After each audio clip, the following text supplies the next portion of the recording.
Are we on? Yep, we are on. So welcome everyone. Hello. Let me know whether you can hear me and see Troy Ericson to what would that be? Would that be, I guess, my right? Is that correct? Yeah, my right. Or my left. Yeah. Anyway, yeah, let me know if you guys can hear us. We should be broadcasting live on Facebook, on YouTube, on LinkedIn, on Periscope, everywhere but Instagram at this moment. And see that there's a bunch of people already who have joined us. If you are joining us, cool, loud and clear, Chris Shoup says. So if you're just joining us, as everybody is, because we just started this, then let me introduce myself. My name is Rich Sheffrin. I own a company by the name of Strategic Profits, and I've coached many of today's top gurus. And the product that we are most known for, at least right now, is Steal Our Winners.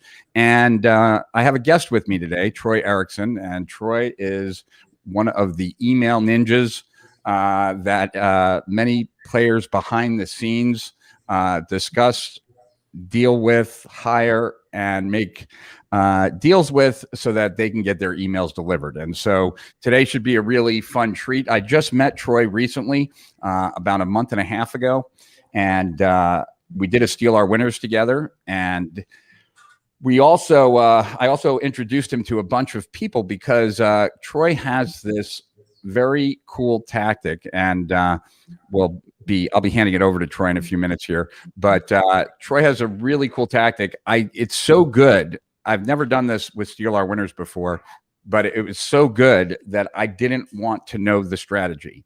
And the reason I didn't want to know the strategy is because, well, let me first explain what the strategy is, and then Troy, you can talk about it later. But for the first time, I'll talk about it for a second here. The strategy is something that you can add to emails that allows emails to go into the inbox as opposed to the promotions tab or the social tab.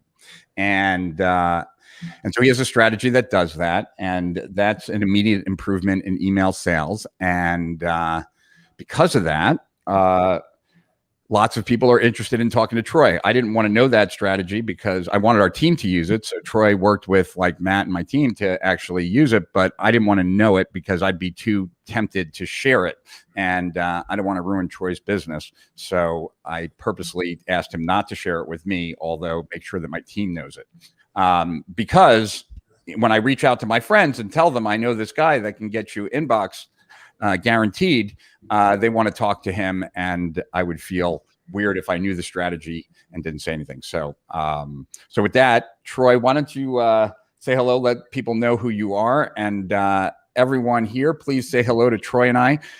We want to make this as much of a dialogue as opposed to a monologue. It's much more interesting if you guys get in on the conversation with us. So please let us know who you are and where you're watching us from. And Troy will say hello real quick, and then I'll pipe in everybody that is saying hi to us, Troy. Hey, what's up? So if you don't know me, I'm Troy Ericson. I'm known as the email paramedic. I live in Tampa, so right across the state from Rich. We hung out at his house sometime. Super amazing guy, has done a lot for me. And yeah, today I'm excited to talk about the strategy that just helps companies get better inboxing, right? So like a lot of people are going to the promotions tab, and I help them go to the primary tab. And why is this super important? Well, like for Rich, when I did this on their emails, I found that a lot of their emails going to the promo tab were at about 9% open rates. And generally when they're in the primary tab, they're at 14%, right? So that's a 55, 56% increase. How do you tell the difference on that? How do you know? So I just that first, or is that something you want to go into later? Yeah, we'll go into it later, exactly how to test the emails so you know where they're landing, and then I'll kind of like give some tips on how to do that. But yeah, I've done a lot of consulting for different services, including this one. But yeah, I've done stuff for Traffic and Funnels, Snow Teeth Whitening, V-Shred, Rep Sports, they're in GNC, lots of big companies, and lots of just like entrepreneurs too and personal brands. So it's been super fun. Between that, managing lists, consulting, email copy, lots of stuff that I've done. So I'm just super happy to be here. Very cool. And was this why don't you just give people a little bit of your backstory? Like, how did you end up being the email medic or paramedic? Sure. So I'll try to keep it somewhat short, but I'm only 25. It wasn't long ago that I was playing college baseball, and I just literally wanted to be a professional baseball player. That was it. And that's all I want to do my whole life. That's all I ever did with my dad. From the age of like 7 or 8, we were practicing pretty much every day. I ended up having Tommy John surgery at the age of 16, which is like the worst possible injury and surgery you can have, with a year-long recovery process. Came back from that, played in Division II college. Then I had a little bit of a mental lapse called the yips, which I don't want to get into it too much, but it kind of messes up your ability to perform up here. And during the time that I was kind of like out and I got cut from my team as a senior, which was incredibly embarrassing, I started looking more into like internet marketing, which I had a little bit of an interest in. I was running a lot of Facebook ads for people, and they were like doing okay. I was getting some decent results for people, but they wanted to fire me. And I was like, hey, why do you want to fire me? And they're like, well, our emails aren't doing too well, so we're not getting return on the ads. So I was able to go in and just kind of like dabble for the first time, work inside of some email lists, tried out a bunch of things. And frankly, I was terrible at the beginning, but through a couple of clients, I learned exactly like how to not write copy, how to not manage an email list, how to not do deliverability. And then I took all this stuff that I learned and went to some mastermind through Stephen Georgia, just in golf, talked to Ian Stanley, a lot of people that are really good at email, got really good, was introduced to a lot of people. And then How long ago was this? Oh, all this stuff kind of transpired in 2019, so just a couple of years ago. 2 years ago. Yeah.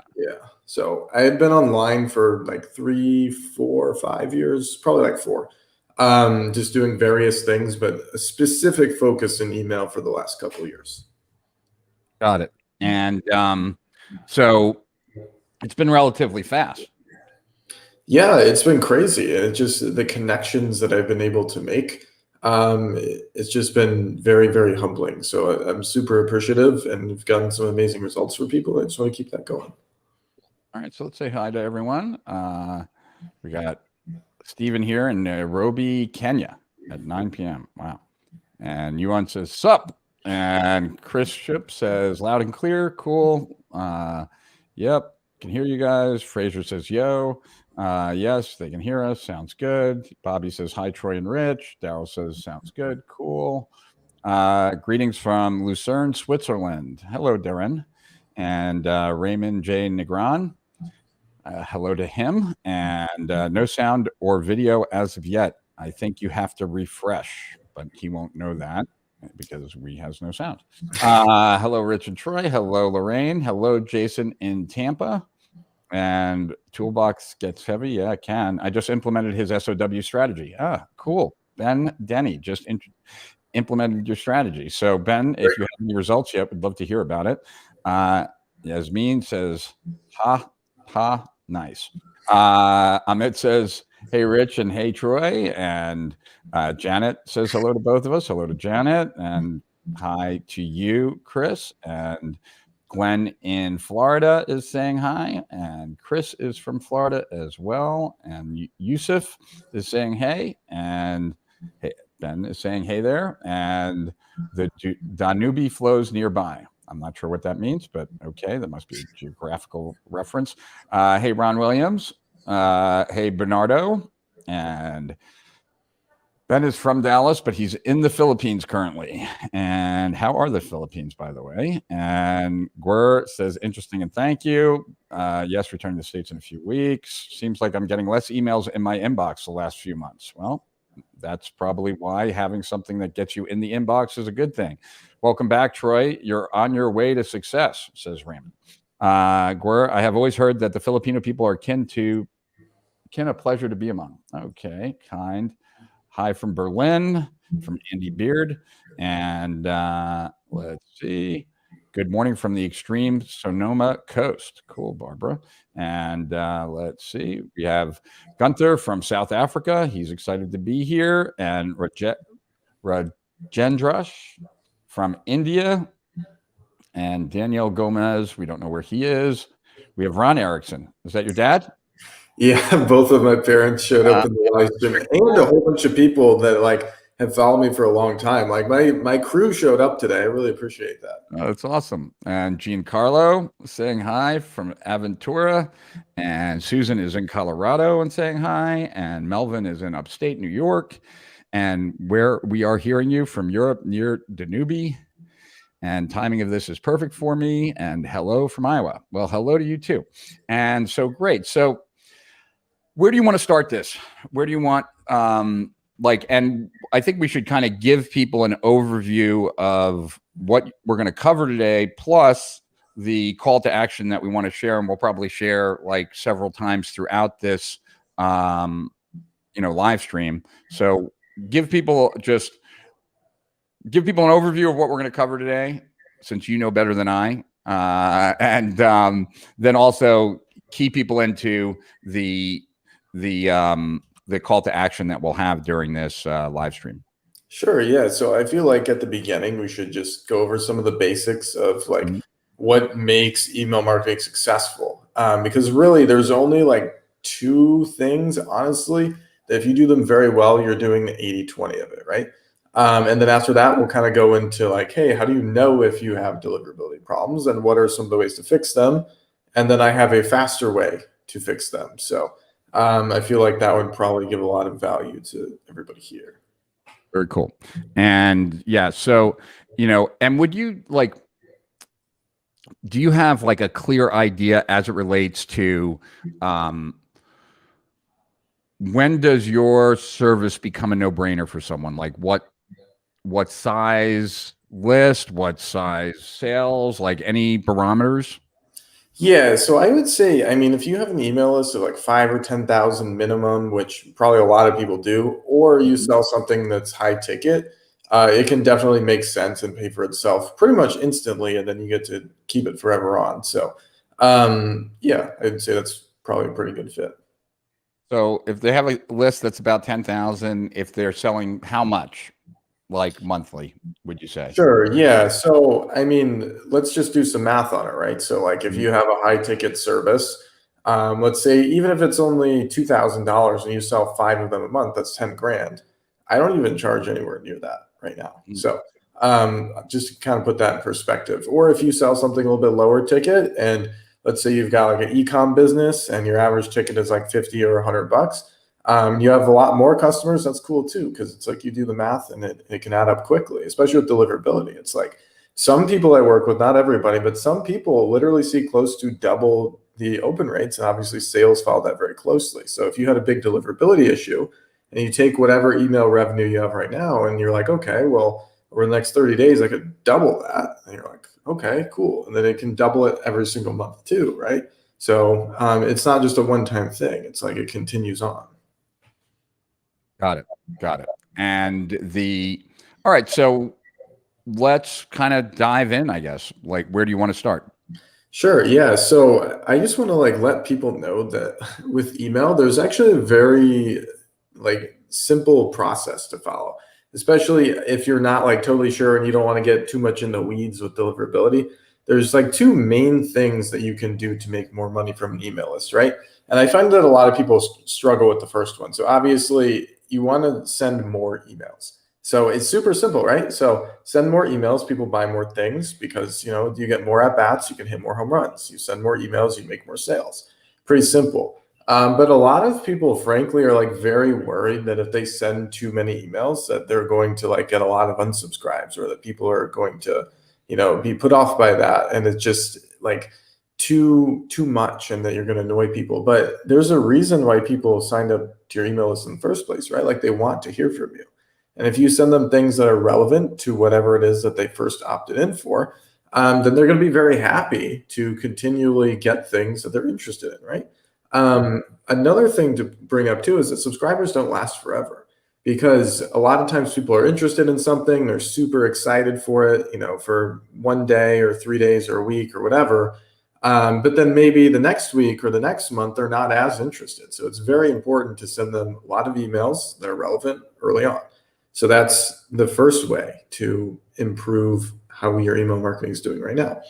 And it's not just with broadcasts too, right? Like you could add in extra automations. Like if somebody takes a specific action, like clicking to a certain product, and let's say they don't buy, maybe hit them with a follow-up email. So just finding different ways to throw in more emails is the fastest way to make more money. Now, the second thing that's super simple, right, is being able to make sure that more people are seeing those emails, right? So send more emails, make sure people see those emails. It's like the super simple formula for success. So we're going to go over a few of those things that you can do to make sure that people are seeing more of your emails. Are there any questions about any of that so far? Well, let's see here. We'll continue back as we'll see who else is here. Okay, after your parents, and we have okay. So we had upstate New York. All right, we already had that. Nice smiles to your parents. Yes, we're out here, Troy, Nick Brown says. And Alaya from the UK says hi. And Lauren from Fredericksburg, Texas says hi. Can he help Cubs pitching? We lost 10 in a row. I wish. I don't know about that. Hello, Ramchadara. Sup, Troy, says Carl. And without jumping the gun, does this work for ecom emails using Klaviyo? Yes, absolutely. Right. So like the tactics of like deliverability, like it doesn't really matter what you're selling. It's more about like what you're doing on the back end, like how you set things up, making sure you're kind of checking all the boxes. Right. So yes, it works for any niche. I've even got it to work in like financial too. So for example, like a lot of people make big financial claims and they're like, hey, is it possible for me to end up in the primary tab, get higher open rates? Because I've always been stuck in promo because I sell something that's very promotional. Yes, I've gotten people in pretty much every niche you could think of into the primary tab and increase their open rates. So yeah, 100%. So definitely stick around for that. And how many emails per day? Sure. So typically I like to tell people usually one per day. I mean, I've definitely managed lists before where we did more than that. Whereas 2 broadcasts, it was like there were 2 owners of the company, and in the morning we'd send from one, and the night we'd send from the other one. So then it kind of feels like it's coming from 2 different people, which is another great way to like not make people feel overwhelmed. And changing from names is a really good one too, right? So like maybe in the morning you send your name, and in the night you send like kind of a funny from name, right? So there's lots of ways to do it, but I'm a very aggressive marketer because I know that what I have can help people, and I know that what my clients can help people. Got it. And the more emails you send, generally, the more you make. That's generally the Yeah, I process. always tell people there's a reason why like all the big department stores out there are hitting your inbox like a million times a day, because every time they click send, they make a lot of money. So it's like further proof that, you know, the big players, like the biggest companies in the world, all believe in this too. What about Drew's question? Does having a header image affect deliverability? It could, but it's going to be different for everybody. And I'll show you how to test this here in just a minute, because if your domain reputation is really good, maybe you can get away with the one and still inbox really well. But if somebody else has a domain reputation that's not as good, then maybe it could cause some issues for them. But I'll show you how to test that. Got it. And Gwen says clear. And Jane says, glad to be catching us live. Good to see you, Jane. Fraser says, thanks for your answer. Ben Settle, Caleb O'Dowd, Matt Basic all send multiple emails per day. So does Agora. And actually, just for people's reference point, like, you know, the 2 billion or so that we do at Agora is pretty much all done by email. Like we advertise front ends, but we don't advertise back ends. So we make all our money through email. Hi, Troy. Nowadays, still good to send affiliate promotions straight from emails, or you rather send it to a pre-frame page and then to the sales page? Reason I say that is because I try to send an email promotion from email and Aweber shut me down. And when I call them, they say they don't like affiliate promotions. How to get around that?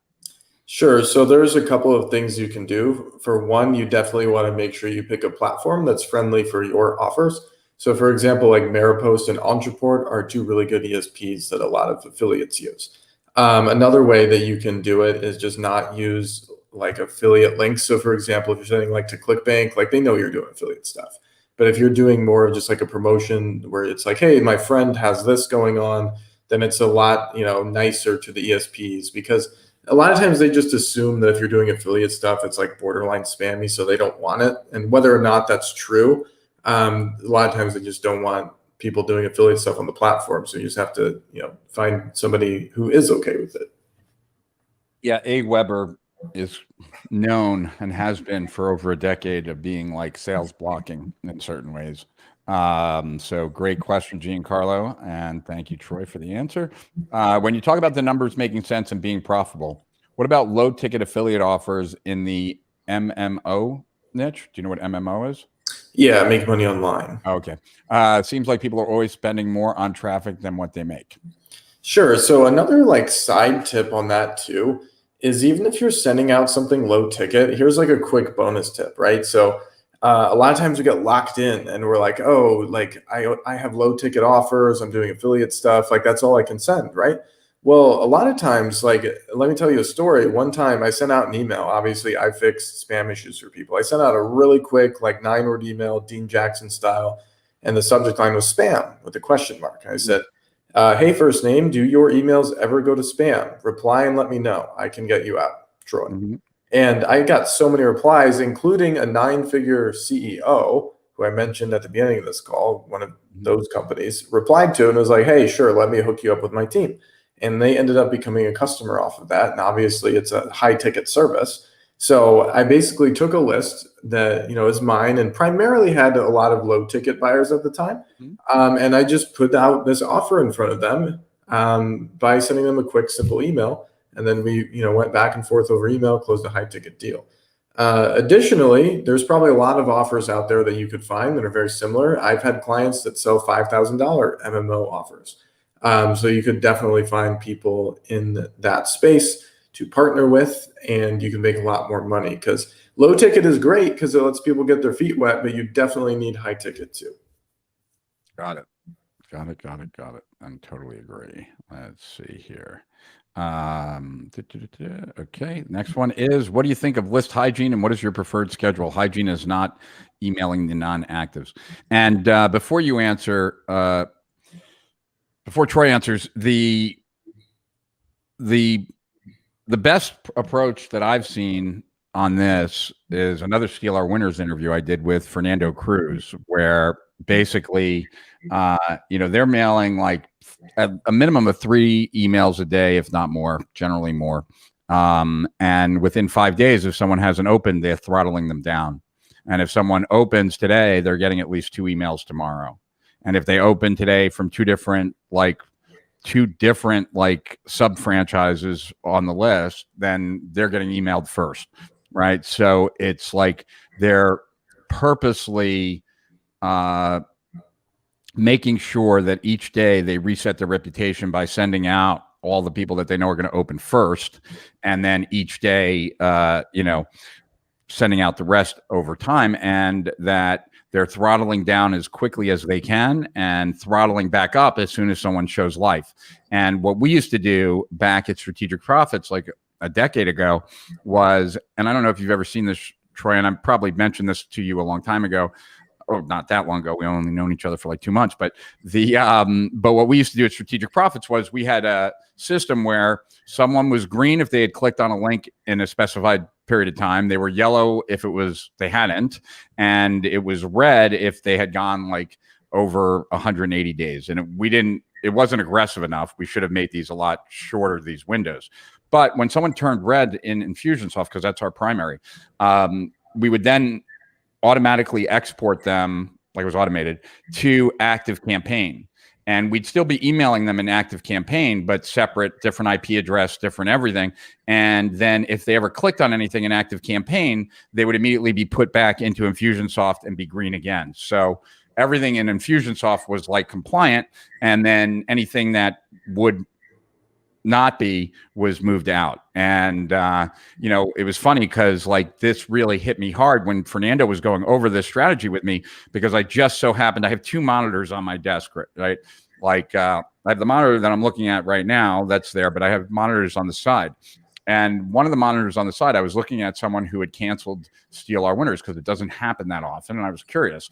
And I was looking at the last 30 days, and they had canceled like 30 days ago, and they hadn't opened an email since they canceled, and we email every day. So I'm looking at 30 unopens, and like on my left screen, while Fernando is talking to me, telling me that every time someone doesn't open an email, it's a ding against you and it's hurting your reputation. And I'm looking at someone who canceled, and we've emailed them every day, and just recognizing like I'm ruining my reputation as we speak. And so I'm just curious. That's what I know about list hygiene. That's all I really know about list hygiene. But I'm sure you know a lot more. Yeah, so the basic answer that I give is personally, if I'm managing a list, I like to make sure the open rates are a minimum 15%. And I'll explain how to kind of alter that here in a second. But so if you're at 15%, you're generally going to be pretty safe, right? Because if you start kind of getting closer to 10, you're sort of entering spam territory. You're probably going to have promo tab issues, even if your open rates are a little higher. I've seen people have promo tab issues in the 30% range, but that's because they clean their list very aggressively. And that's how they're like compensating. But this is how you do that. So let's say, for example, your kickoff period is at 90 days, right? So that means if somebody doesn't open the email for 90 days, you stop emailing them. Well, let's say your open rates are like 12% and you want to get them up to 15% to stay safer, then you would just cut down your kickoff period to about 80 days and then send some emails and see if that gets you up to about 15%. And why this is important is because, like I was saying, if your open rates dip too much, then you could end up in the spam folder. So that's why it's super important to keep an eye on those. Just because you send to more people does not mean you will make more money, because if those people aren't opening anyway, they can't buy anything. And Google cares much more about the open rate than they do about like how many people you're sending to or your numbers and how many people are buying. Like they don't look at that. They look at open rates. They also want to make sure that people on occasion are replying or, favoriting your emails or forwarding them, any positive engagement. But that's generally how you keep it in check. Another thing that I'll do too is I have like a separate engagement window. So like in the first 14 days, if somebody joins my list and doesn't open anything, then I'll also kick them off, because 2 weeks is more than enough time to open an email. So that's how I look at it. And that is going to do a lot of good things for your list hygiene. Got it. Good. All right. Let's, okay.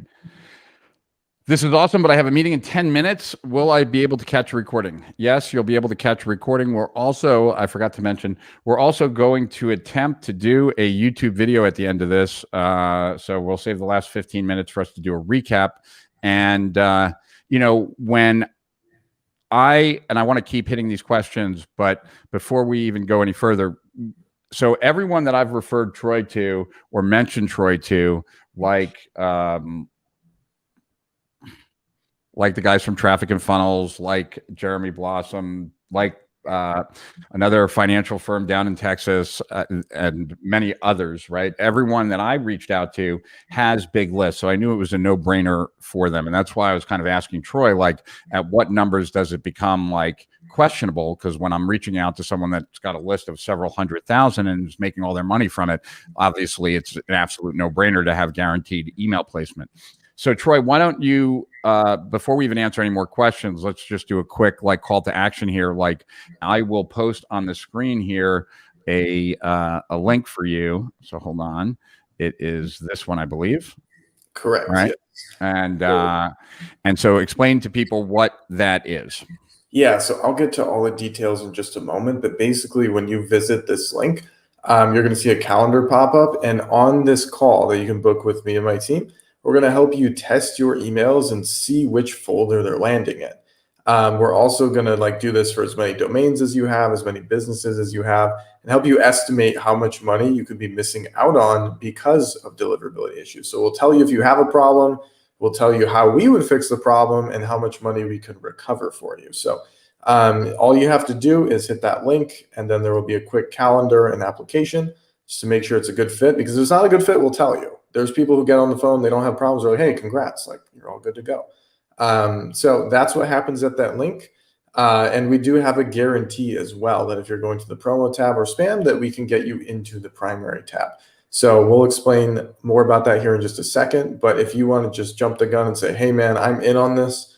I need to fix this. I need to make a lot more money from email, which frankly is found money, hidden money that you're not getting right now. We're going to help you get that. So that's where you can sign up. Cool. And does it make sense to show them where the sales letter is, just so that they can get a sense of what it is? Because I have a link to that as well. Yes. Right. So this is the link here. It's just strategicprofits.com/Troy, all lowercase.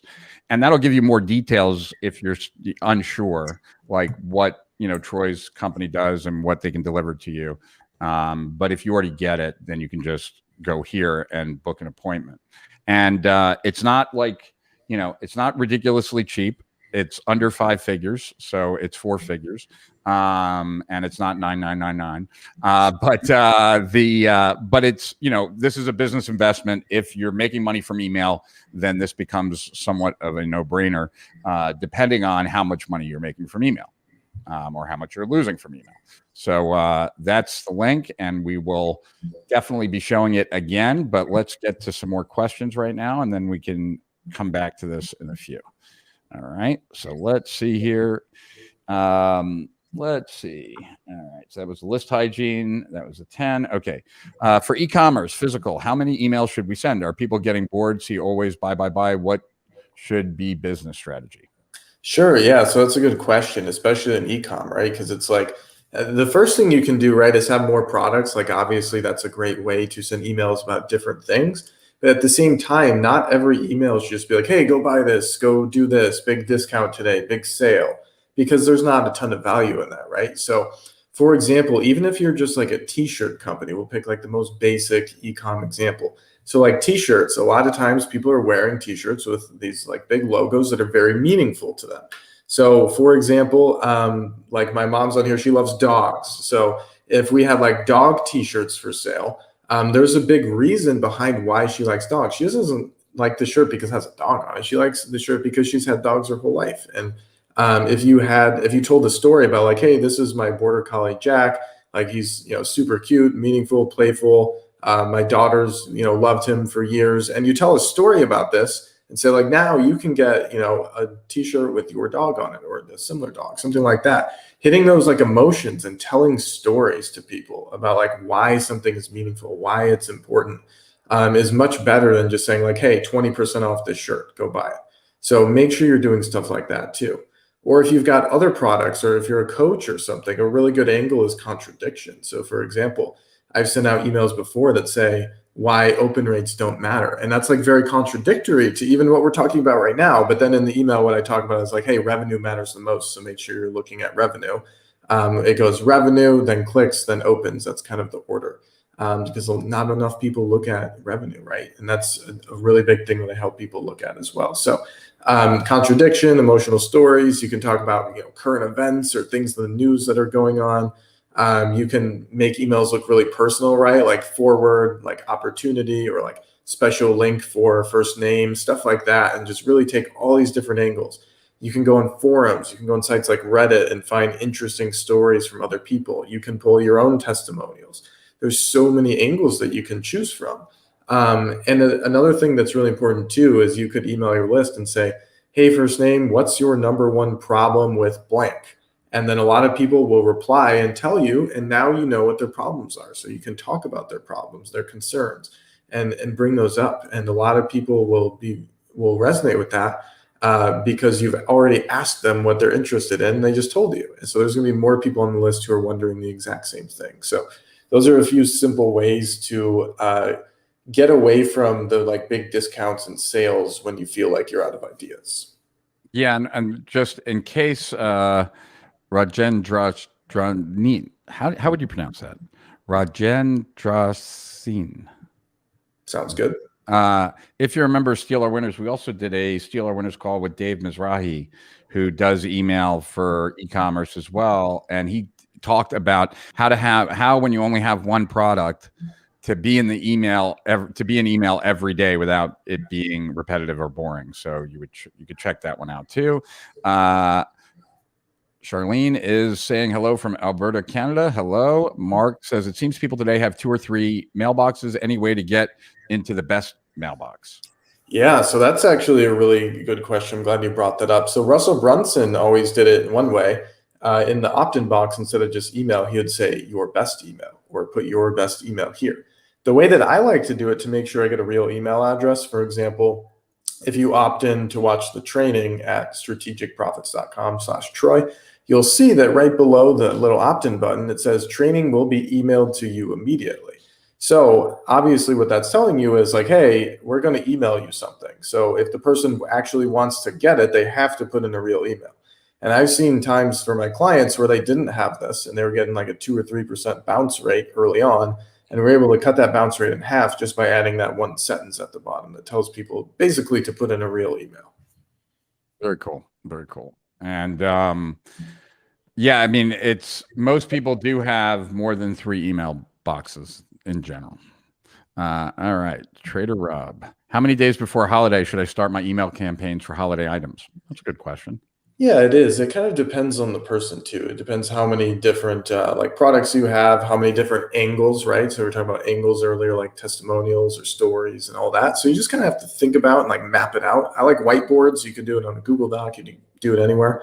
I had a client last year. We did like the 12 days of Christmas. We had 12 different ecom products that they sold, and they were all using interesting stories. So that one's really up to you. But an extra tip that I like to do a lot of times on the last day after a sale, I started to notice that a lot of people would email and be like, "Hey, like I missed the sale. I totally meant to get it. Is there anything you can do for me?"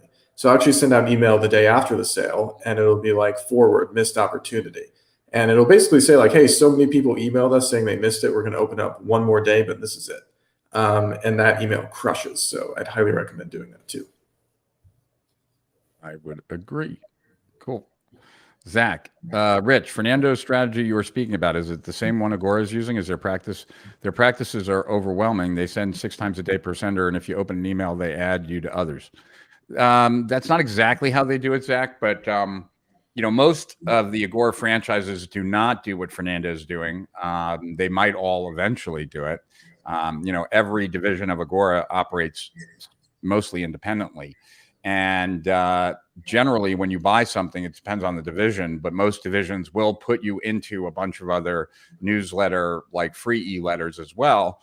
My argument with that, it's kind of a very mixed kind of thing. And what I mean by that is that, when we've tested it, we've always made more money by being overly aggressive as opposed to underly aggressive, right? But like, we've never ran a test for like 2 years to see, like, is there a time when it kind of reverses back where, because you were a good, polite emailer, did you reap any benefits? And so we don't have that data. So most at Agora just stick to the pummel approach. And Fernando has adjusted that pummel approach, basically of throttling down or throttling up depending on the day prior's actions. And that's the gist. But yeah, they are overly aggressive as it comes to email, and partly because we make all of the money that we make from email. So, take 2 billion divided by 365, and you have a number of what we sell on average each day through email. All right. How do they manage spam complaints with such volume of emails? Is it just focus on sending high quality content? You might have a better idea of what people do in general, because I don't know what Agora does specific.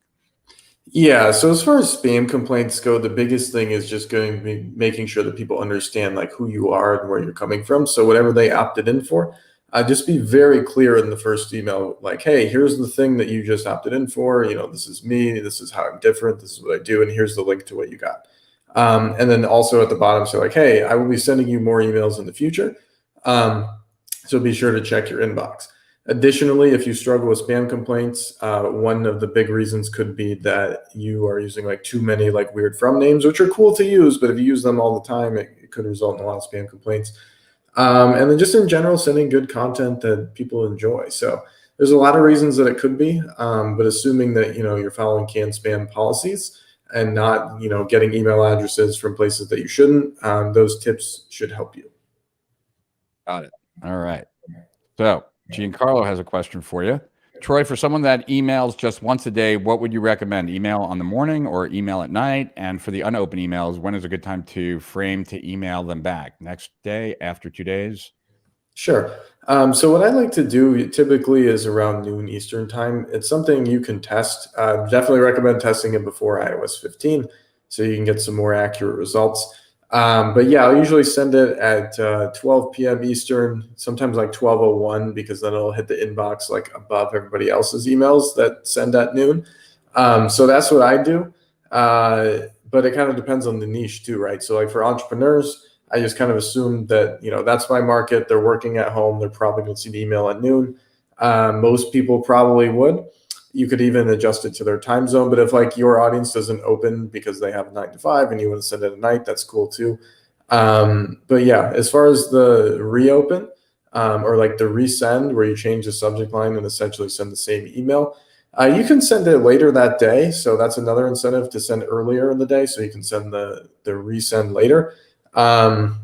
And it just makes sure that that one is getting like at least a 10% open rate, hopefully a little bit higher on the resend. I remember a strategy, and I don't remember who told me this, but I wonder if you've heard this and if you do this. Triggering an email to be sent when an email gets opened, understanding that odds are is that they're in their email box at that moment. Yeah, so I think Ian Stanley is probably one of the big players when it comes to that. But I do that on occasion. So for example, if I'm pushing a sale or if I'm pushing, the first time somebody clicks to watch, my presentation on email deliverability, if they click that link and don't, book their call, I hit them with follow-up because it's really important to make sure that they do this because I know I can get amazing results for them. So I hit them with the follow-up there, or if there's like an important sale, I usually do it based on the click. You can do it on opens too. I know Ian likes to get super creative. And if somebody opens the email, he's like, hey, in just a second, I'm going to send you another email. And it kind of blows their minds and it's really creative. So yeah, you can play around with it for sure. But I love doing it with clicks. Got it. Barbara says, thanks so much. And do you know the ratio for sending out a second email if they doesn't open the first time? I guess what she means is maybe the open rate. I'm Yeah, not sure. so as long as you're getting hopefully, at least in the low teens, right? Like a little bit higher than 10% on the resend, that's okay. But try not to send the resend if you're getting like really bad open rates on it, because that can definitely cause some issues if you do it a lot. Yeah. Hello from London, Canada. Zach, Troy, can you provide more info on spam? On spam versus promo offering. I know your script can lead promo to primary, but you are making a guarantee of spam to primary. How does that work? Sure. So spam's a little bit different. So I don't have like an instant guarantee getting from spam to primary. I do from promo to primary, but from spam to primary, that usually takes about 2 to 4 weeks, depending on how bad your spam situation is. So as part of the service, I show you, I'm like, hey, we cleaned up your list. We did this as far as hygiene is concerned. We fixed a few things here, a few settings there. It kind of depends per person because every spam situation is very unique. But me and my team do take a look at that for you and take care of any spam issues. It just takes more time, right? So promo to primary happens, boom, like that. But for as far as spam to primary, that takes a little bit longer because there's a lot that goes into getting you out of the spam folder. Got it. This is an interesting question. It's the first time I'm getting this question. How are you optimizing to overcome the iOS 15 update? You won't be able to track open rates anymore. Yeah, it's definitely going to be tougher. So as of right now, it looks like all the people who have that mail like iOS app downloaded, they're all going to show as having opened the email. So open rates are going to look way inflated compared to what they actually are. So one of the ways to mitigate this is first of all, do something now, like set up all these list hygiene things now, because it's going to get a heck of a lot harder when September rolls around or whenever they finally release this. But the main thing that you're going to do regardless is you're going to have to track clicks very closely and make sure that like, hey, if somebody doesn't click on a link in an email in 90 days, they're probably disengaged. And I know it really sucks to say probably, but it's kind of all we're left with. And honestly, it's really ironic because all these big software companies are like, hey, make sure you only send emails to people who are engaged. And now they're taking away that ability. So extremely ironic and honestly very disappointing. But if you fix these issues now, like for my list, for example, I don't anticipate I'm going to have deliverability problems because I already have it set up nicely where when I transition to tracking clicks, it's not going to make like a massive difference because I've got it set up right now. So it's mainly being proactive and tracking clicks. And I would imagine that what people will want to move towards sooner rather than later is that like having before like some period of time, whether it's 30 days in, 60 days in, 90 days in, where maybe like there's if they have not opened an email in the last like 60 days, then it's 1 week of like all giveaway, like to click on a link to get something free, right? Like so that before you end up sending them elsewhere. Yeah, that's a good strategy as well, because like toward the end, if they haven't engaged, you definitely want to make sure you're giving them every opportunity to click. One thing I'll do too that gets a lot of clicks. Well, honestly, like if you have an email that you've sent in the past that got a lot of clicks, then that's a great one to use. For me, what I would do is send out an email that says like, "Hey, which of the following are you most interested in? Click your choice below, and I'll show you the best like products for your choice." And then let's say you're in the fitness niche, you could do like, building muscle, or you could do like sleep better, or you could do lose weight, and put like 3 to 5 options. And those emails get crazy clicks. So it creates some kind of engagement, so you can tell. So basically, just pull some emails from the past that have done really well as far as clicks are concerned, and use those right there. So good point bringing that up. Thank you, Khalil. I'm using Copy Pro for my email sequences. Any advice you can give people for using AI? I've never used AI before. It's still a pretty new thing to me, so I can't really give too much of an answer there, but it's just a human copywriter is probably going to do better unless there's some kind of crazy strategy that comes out soon. Does Zoom or GoToWebinar get better deliverability than my email provider? So generally, I like to control the email provider, right? So like I want everything as much as I can to be in my control, because then I can, call more shots, pull more levers for myself instead of banking on somebody else. But again, we'll get to the testing process here in a second on how to tell. But in general, I like to be in control of all that stuff. Got it. All right. I see a question I want to get to, and then we can take a break from the questions and you can talk more. Someone signed for email. How should our sales funnel be? I don't even understand that question. Do you? I think you mean signs up for the email. Yeah, it's I'm not quite sure either. As long as you're emailing them like relevant offers and funnels and things that are congruent to what they opted in for, then you should be good. Since we are now global, shouldn't we email to those who did not open during the day? I think what you're asking is about times. But anyway, yeah, I mean, if they didn't open, you can just resend or like base your setting times off of their time zone, which is totally fine. Yeah, so if they didn't open like in the morning, then try at night instead of like the next day at the same time, because odds are they may also be busy at that same time the next day. Yeah, and I would say that like after some period of time, whether it's 14 days or 21 days or 30 days, if every time they don't open the first link and you send the second link and they don't open the second link, now like you've sent 60 emails that have been unopened, it's probably time now to move them into a different area of your email list. I thought this question was not this. Hello from Vancouver, says Kayvon, but this one. Is inbox placement rate more important than deliverability? How do you measure inbox placement rate? Sure. I guess that'll lead right into like how to test and how to know. Yeah. So to answer that question, those are kind of similar, but one thing and Boar's in my group, my email secrets. Okay. And I can't remember if it was him or somebody else that asked this question a couple of days ago. And I wanted to make sure everybody's on the same page, because apparently this is a question a lot of people had that I didn't know. But somebody was saying my deliverability is showing up as 99%. I don't have any problems, do I? And I said, no, like when it says delivery 99%, that means 99% of the emails were sent to that person, like into one of their inboxes, one of their folders. That doesn't mean 99% primary inbox. It just means that like 1% of them bounced or weren't delivered, right? So now as far as inbox placement rate, yeah, you can test that with things like lock apps or the method that I'm going to show you in just a second.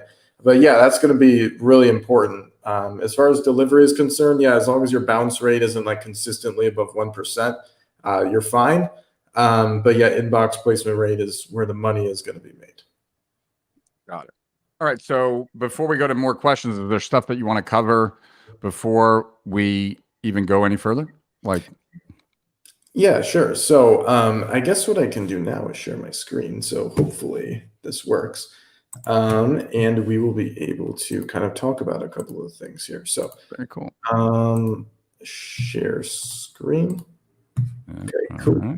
All right. So one thing that I wanted to bring up is this is just one of my test accounts, as I call them. So I'm going to make this all the way. And I have these test accounts set up to the point where I can test any of my emails or any of my clients' emails at any time and know where they're landing. So all this is a regular like Gmail account that took me 2 minutes to set up. Now I have a lot of different accounts. This is just one of them. This is not one of my more trafficked ones. But basically all you do is you set up a new Gmail account. And then additionally, you hit this little settings icon and you uncheck conversation view. And the reason you do that is because if you're testing an email with the same subject line, a lot of times they like stack on top of each other and it would be super confusing. So when you uncheck that, it's like you can keep testing the same email and they won't stack. So the 80/20 of this is you have an email, it's ready to go out, you don't know what folder it's landing in, so then you just send it to this account, your test account, and you can see exactly which folder it lands in. So over here is the spam folder, over here is the primary folder, over here is the promotions folder. So if you land in the promotions tab or spam folder, you know that your email is not performing as well as it could. So like for Rich, for example, when I was in their account working on some strategies to get them from promotions to primary, they generally had pretty good deliverability, but on some of their emails that are going to promos, about 9% open rates. And when they're in the primary tab, it's about 14% open rates. So big difference, and revenue obviously follows that very closely because that's about a 56% increase, right? Going from 9 to 14. For a lot of people that I work with, they have email lists of like, 50,000 all the way up to like 300,000. And sometimes their open rates will be stuck at like 7 to 13% in the promo tab. And then we get them into the primary tab, and then their open rates are about 18 to 22%, depending on the email. So let's say you're at the lower end of that, around like 7, which is like promo/spam. And then you send a really good email. Now you're in the 20s. Like there's potential for, tripled open rates. And I have some people, after I work with them, they say like, hey, I've tripled on some of my emails. Obviously I don't guarantee tripling or anything like that, but I do have a little case study that I can bring up as well. So that is how are you figuring out what the open rate is in the two different ones? Are you just checking your seed account, looking at where one's landed, then looking at our infusion numbers to see the difference, or like how? Yeah, so basically when I sign into a new account, obviously my first goal is to find an email that is currently going to the promo tab. And obviously, for anybody that books their call, we'll figure that out on the call so we can, see that together. But let's say, I go into a new account and I just pull up some emails. I find ones that have not so great open rates, and then I test them. And if they landed in the promo tab, I'm like, okay, now I know why this one did so bad. And I kind of take notes of like, okay, it looks like this email that did poorly, this email that did poorly, and this email that did poorly. I tested all of them. They all landed in the promo tab. So now I'm going to test some other emails. And if they did really well and they landed in primary, then I can see the difference between the two. Or there's some people who have never had an email land in primary, or at least not in a very long time. So then I can just look at their current open rates. I'm like, okay, this is the promo tab. And then I work my strategy for them, and then they're in the primary tab. And then their new open rates, they're frankly very blown away. And those are kind of like, that's the difference, right? We're bridging the gap from generally around like 10 or so to upper teens, sometimes 20. But like I said earlier too, there's some people who clean their list very, very, very aggressively, and their open rates are in the 30s, but they're still going to the promo tab because they don't know exactly what the algorithm is looking for. But I do, fortunately, because it took me a long time to come up with this, put in a lot of hard work, months and months and months of practicing and research of doing it the hard way. So I guess to kind of talk a little bit about the hard way is I pulled up a few different like presentations here that I've given over the past few months, and I'm going to pull out the best pieces of them. So this is kind of what I was just talking about with the test email, right? So you can set up a couple of test accounts to test your emails and see where they're landing before you actually, click send on the real broadcast. I'm going to just make it full screen, Troy, so that you can just, they won't see us, but they'll see there you go. Gotcha. Let's go to view full screen. Cool. I think. Yeah, that's big. Okay, cool. Big enough. Anyway, so the test email, as I just said, on how to set it up is kind of this section. Now, if your emails go to promo or spam, there's kind of a pecking order of things that you can change, right? So obviously the first one is the domain name. If you have very severe spam issues and you change that, like odds are it can pull you out of spam, quicker than doing it than messing around with all these other things right here. But keep in mind, you still have to put in good list hygiene practices. Otherwise that one will end up in spam too. So obviously none of us want to have to change domain names. It's not fun, but it can work for a lot of people. Again, this is the hard way. We'll get to the easy way in a minute. But the next thing would be the from name. So if you're a fitness company and you send out like a weird from name and it's from your abs or something, sometimes that can trigger the promotions tab. Or even the alias. So for example, if it was rich@example.com and you changed it to like matt@example.com, sometimes that fixes placement issues as well. The next thing would be the subject line, right? Because that's very important. There's a lot of deliverability weight placed on it.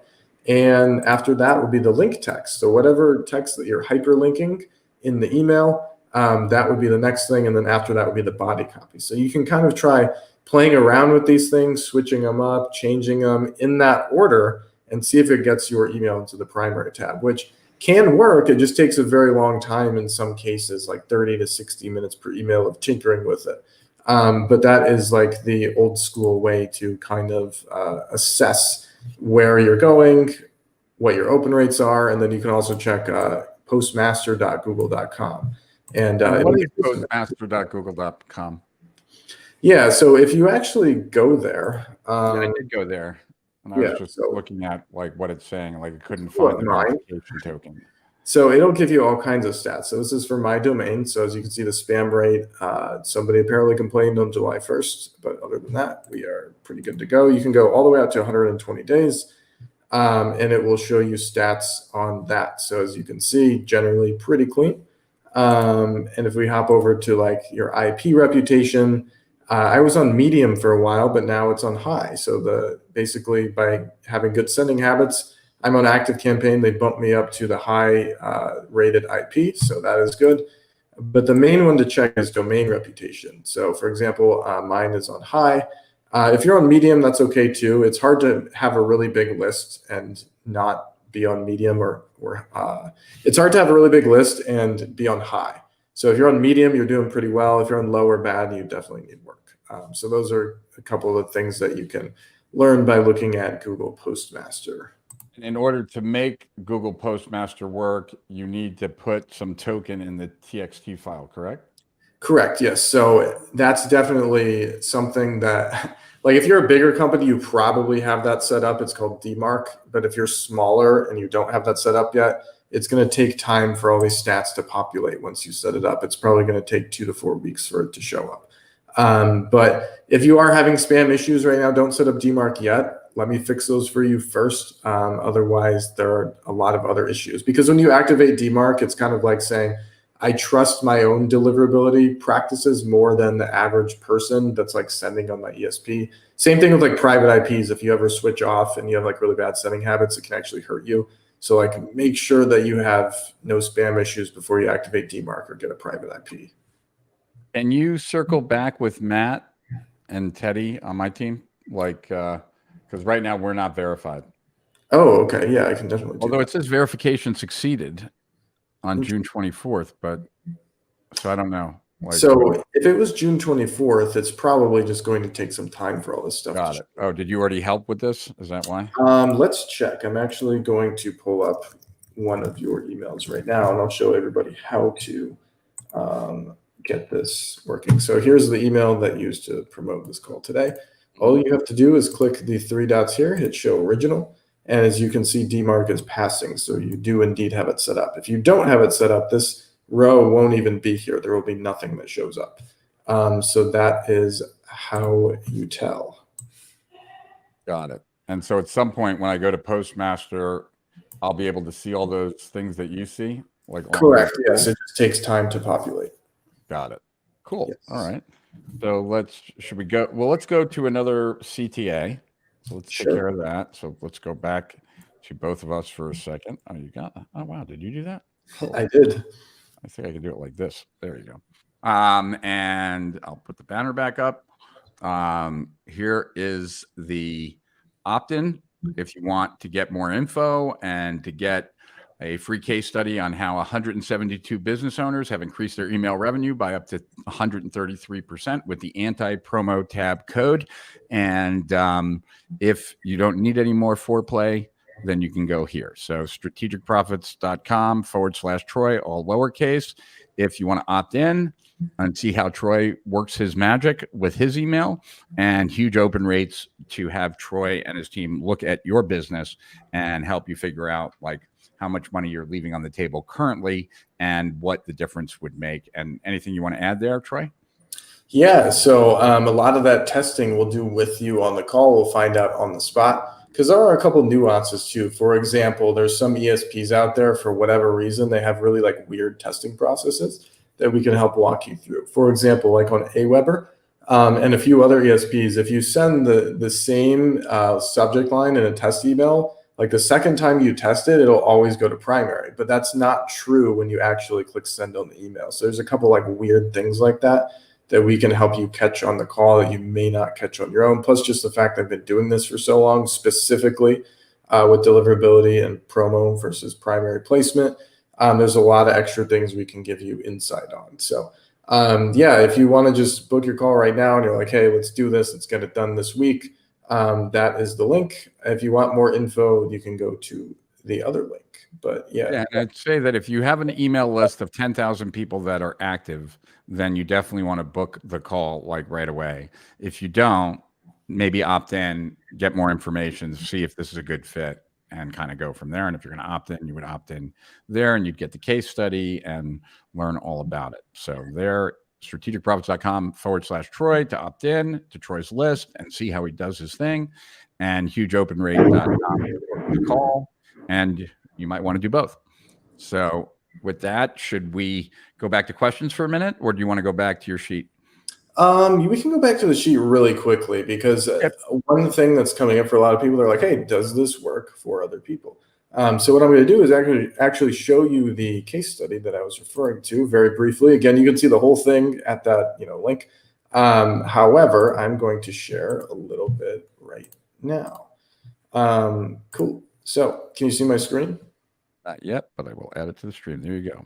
Okay, cool. So this is some of the presentation. I'm not going to go through the entire thing right now, but obviously the mistake is going to the promo tab. And the good news is that a lot of people have doubled their email revenue from this. So as far as people that have done so, this is Alvin. He owns a 7-figure business. He increased his email revenue by 84% in March just by doing this. There's other people I'll get to in a minute have gone up to 133%, and it might be higher too. That's just, some people, they don't really reply, but some people obviously want to voice their opinion. Here's, Megan up here, she went from 7% to 19%. Here's Scott, who's more blunt with it. And then here's Joe, who said he made back his investment in one day because he had a pretty big list. And here's Jason, who, by the way, has a 1.7 million email list, saw a 30% increase in clicks. So anyway, kind of going back to Alvin, because Alvin has been very vocal about this. He already runs a 7-figure business. His list is already doing at least six figures a month. I know that much. It could be doing more. So 84%, based on his testimonial here, increased our list revenue by 84%. 84% of 100,000 would be 84,000. Or even if your list is only doing 10,000, that would be 8,400. And you don't have to do it the hard way, like I mentioned earlier, where people are changing subject lines, from names, domains, their copy, pictures, links, sending segments. You don't have to change that stuff. So we know why, right? Like your emails are landing in the promo tab. So in order to kind of show some proof here, I did a case study with one of my clients. They had a list of 270,000 subscribers and 150,000 on the regular segment here. So we've got a variety of examples. So we started testing this a little over a year ago. This was sent on June 20th last year. 9% open rate, 5K in revenue. It was sent to 255,000 people. As you can see, the product name starts with M. The same product, same email is sent out a couple of months later, 29%, 6.7K in revenue, 133,000 people. So sure, the segment was different on this one, but it made more money from less people.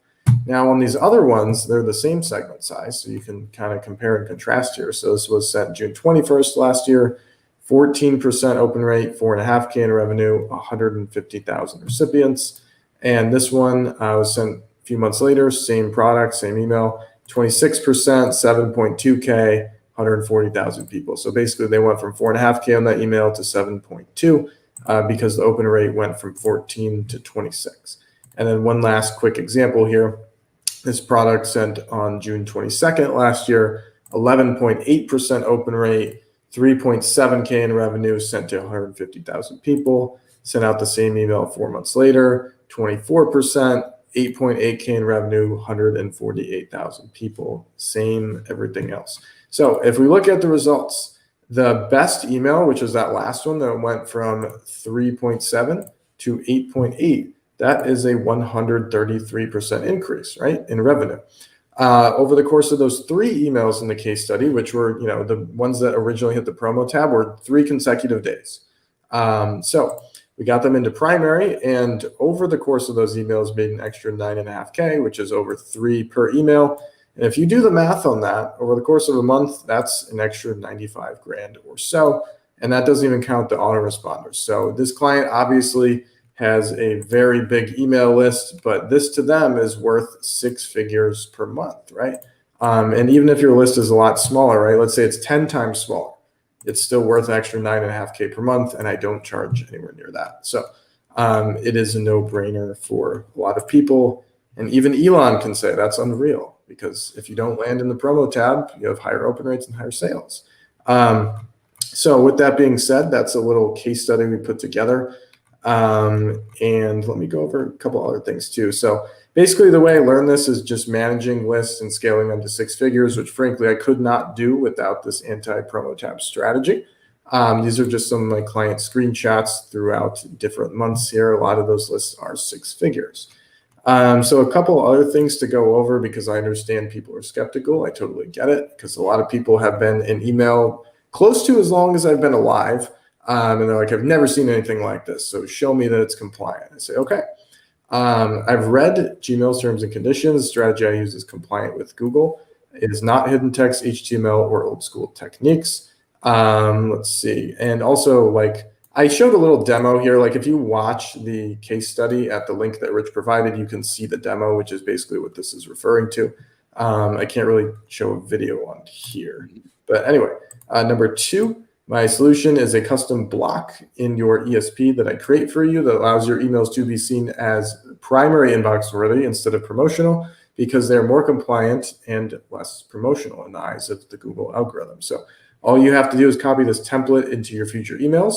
And honestly, it's like super, super simple. It's just a matter of me getting it to work specifically for your business. So it's hard for me to create, takes me time, but for you, it's just copy and paste.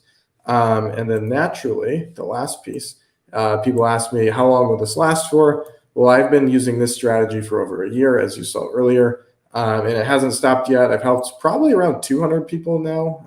Need to update this. Also, the fact that it's compliant means Google has no incentive to patch it.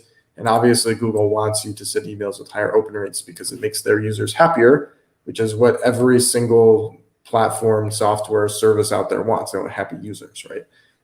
So the last piece that I kind of want to show you, actually 2 pieces. So I do have a guarantee on this. So if I can't show you proof that I moved multiple emails of yours from the promo tab to the primary tab on the default Gmail setup. So what I mean by default Gmail setup is the default account, right? So when you open a Gmail account, there's primary, there's promotions, socials in the middle, but you can't really go to social unless you're a social network. So I use this account for testing. I also show you proof in Glock Apps, which is one of the biggest email testers in the world. And you also get 30 days of support as well. So if there's any issues, you email me and I fix those for you. But if it didn't work for any reason, you'd get a refund. And then let me show you kind of everything that you get with this, because it's not just moving from promo to primary. Somebody asked earlier, so not only do you get your emails move from promo to primary, which results in higher open rates and sales, I also run a deliverability or spam audit on your account that points out and fixes any issues that you might have, because that's obviously super important since spam is worse than promo. And then lastly, you get a customized copy of my #1 best performing re-engagement email. So This is really important too, because I've had clients who have very big email lists, and they have an active list and they have an inactive list, right? So most of you watching probably know that you're not supposed to email everybody. But a lot of people have a really big inactive email list because their emails have been going to the promo tab for a long time. So now that you're going to the primary tab and you send out a re-engagement email to these people, let's say you've got like 100,000 disengaged people, and you can get a 10% open rate on the survival email, that's 10,000 people that are now added back to your active email list. And you can literally start marketing to them again. And you just grew your list by 10,000 people without spending a dime on paid ads. So that is another really big piece of it too. And I've gotten some testimonials in lately. Let me see if I can find one of them that I recently wrote about. I think I found it right here. Okay, cool. So this is an email I recently wrote. It had a testimonial from Marcus. Marcus sells a financial offer. This was after I delivered the service to him. He said, so I sent out the re-engagement email to my list yesterday. Below are the initial results. Holy cannoli, we added almost 10,000 contacts to our active subscriber list. As you can see, 9,190 people opened that email. And these were people that he thought were like dead and gone, and he could never market to them again, but he added them all back to his active segment. So not only is he making more money per email, but he's adding extra subscribers to his email list. So that is kind of the meat and potatoes of this whole thing and what exactly you get. So if there's any questions about that, let me know. But if not, we can get back to answering more questions. Cool. All right. So let me do that. Let me go back to the questions here for a second. And let's see. All right. I think we didn't get this one. How many emails a day would you send to the same list using the same from name with the intention to make money and not build relationships? Kind of a churn and burn strategy. Sure. So churn and burn kind of depends on the niche too. So like for me personally, I don't use that strategy because I'm somewhat of a guru, for lack of a better term, like a relationship list. But if you're in a niche, like for example, I think you asked earlier about make money online. Like generally those subscribers don't last as long because they have more shiny object syndrome than the average person. But I would say like 2 or 3 a day, as long as they're congruent. If you want to be like really aggressive, feel free to do 2 or 3. But do remember that you can build relationships and sell at the same time by using the PS or just by working in some really good stories. Because at the end of the day, people just want to be entertained, and stories are a great way to do it. Because if I tell you like, oh, like tactical tip here, tactical tip there, it's not as attractive as me telling like emotional stories. That's why like emotional like movies are really big hits, and like heroic stuff, and from zero to hero, all that kind of stuff works super well because it's just human nature. Agreed. And also what I would say, Aris, is that one of the things I learned from, like, I've told this story before, but it's worth repeating, I think. So when I went, this is like, I don't know, maybe like 12 years ago or something like that, when I was doing daily emails, kind of like, like Ben Settle or Matt Fury. And I bumped into Mark at the cigar bar, Mark Ford, one of the co-founders of Agora. And I was like, look, I'm like the poor man's Agora. I'm in email every day. And he's like, I actually like those emails better than what we send.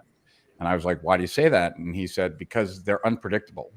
You don't know before you open it whether it's going to be just a short paragraph or it's going to be a long email. And that unpredictability should get them open more frequently, because it's not clear if it's a big time commitment to open it or not. Whereas like if you always send long emails, it's a time commitment, right? So the idea of different stories, different lengths, different just making it less predictable in certain ways can add to the open rate, because you're giving people, you're removing one of the barriers that might prevent people from opening it. Like, I don't have a lot of time.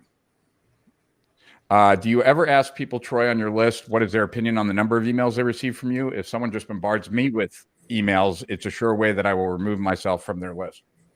Sure. So to answer that question, if you're removing yourself from their list, then it means you probably weren't as interested in what they're saying. So for example, take whatever like you really love doing, whether it's a hobby or something you enjoy talking about. If I send you, 2 emails a day about something you really enjoy, you're probably not going to unsubscribe. So the thing is, it's just making sure it's relevant to people, right? If I send an email out that asks people like, hey, how many emails do you want to receive from me? There's not really any value in that. So I don't want to do that. I just want to send them the valuable things. And if somebody unsubscribes, it just means they weren't a good fit. And that's okay. There's nothing wrong with that. Remember, you don't want to cater to everybody because most people on email lists, like they're just not going to like buy or be interested. It's just, human nature. It's like the 80-20 rule applies to everything, right? Like 20% of people will be like very engaged and really love everything you put out. And those are the same people that are going to buy things. So I would rather send emails that are about valuable things and let the people kind of self-identify. If they're not interested, they just click unsubscribe. I dig it. I agree.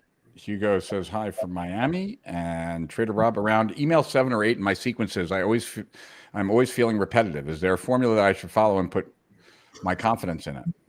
Yeah. So if you like, a really good thing to try as well is a lot of services, products, whatever, they have multiple like benefits, right? So let's say in your first few emails, you talk about benefit A, and the next few you talk about benefit B, next few you talk about benefit C. So that's a really good way to do it. Additionally, what we talked about earlier on the live stream is you can pull up different things that you've said in the past that have done really well. And you can also, pull up like testimonials. You can find stories online.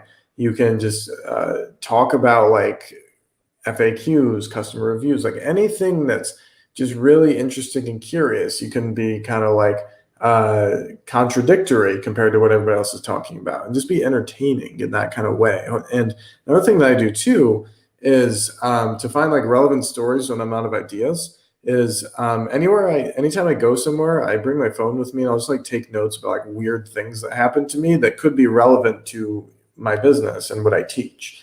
So now whenever like some kind of interesting thought hits my head, I write it down and then I have a whole list of things I can talk about. Another angle towards it is, and this was something that I learned from Jason Fladline, like when I was working on a webinar, he said like, what would be the opposite of saying that would still say the same thing?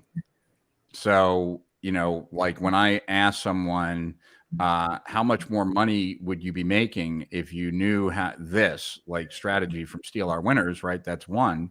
But then another whole angle could be like how much it's costing you on a daily basis not knowing this, right? Like, and what does it cost you to be missing this, right? Like, it's just a different angle of attack, right? Like, so if you ask like what's an opposite way of saying this that still means the same thing, like it's just another way of kind of getting at it. Rajendra Singh, how to get new headline idea for every email we send, best platform to choose. Sure. So what I do as far as subject lines is I'll read through the email itself and I'll like pull out the most like gut punching or the most like shocking line in it, and I'll make that the subject line. But in general, Ian Stanley always says like, hey, you want curiosity plus benefit. And I've always really liked that formula. I like to add in specificity as well. So instead of just kind of making a random subject line, you want to make sure there's some like curious or shocking or like gut punch thing from the story, as well as some kind of benefit if they get, when they're opening it. So, for example, if you are writing about like health, and there was a gut punch line and somebody said like, I can't believe that person is so fat, then like that would be the line that you put in the subject line because you have to talk about the problem before you talk about the solution. Or you could say like, Sandra couldn't stand the number on the scale anymore. Here's what she did to like fix it. But it kind of condense it down a little bit and make sure there's some kind of like curiosity plus benefit, and ideally use specific numbers. So instead of just like lose weight, lose 16 pounds or something more specific.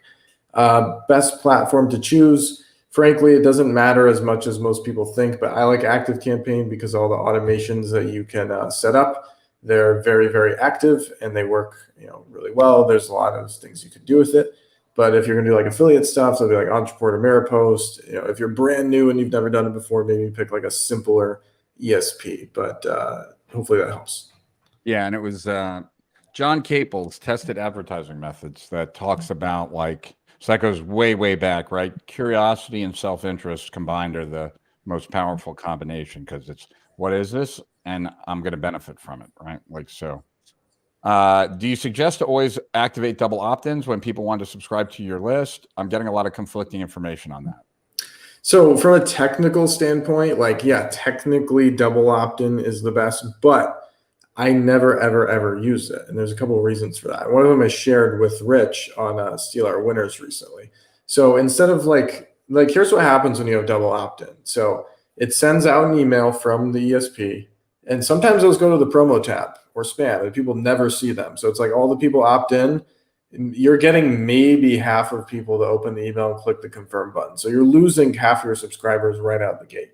Whereas if you turn that off and then you use the strategy I was talking about with Rich and Steal Our Winners, which essentially revolves around like sending a reply email, which is a really good piece of engagement, and following up with them with like a free bonus. That's a really good way. Also, we talked about earlier is like kicking people off the list if they don't open an email in the first 14 days or so. Those are ways to kind of like capture as many subscribers as possible, but still keep an eye on deliverability and make sure nothing goes wrong. So I never use double opt-ins because it's just like every dollar you're spending on marketing, now you kind of have to spend two in order to get the same list size. I agree. And the way we always did it, like when people at least were, when we were like giving away reports and like my free reports, we always made the download page the double opt page. So this way, like as soon as they went to get whatever they had opted in for, they were already confirmed, right? As opposed to a separate confirmation. We made the confirmation page the actual download page. Okay. I receive over 150 emails per day, therefore I can't open all emails. Well, there you go. What are 3 to 5 primary basic strategies that we can focus on implementing so we don't go down a rabbit hole of deliverability as I have a small team?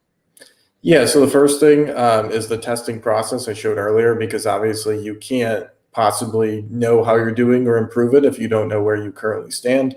So that's probably the main thing.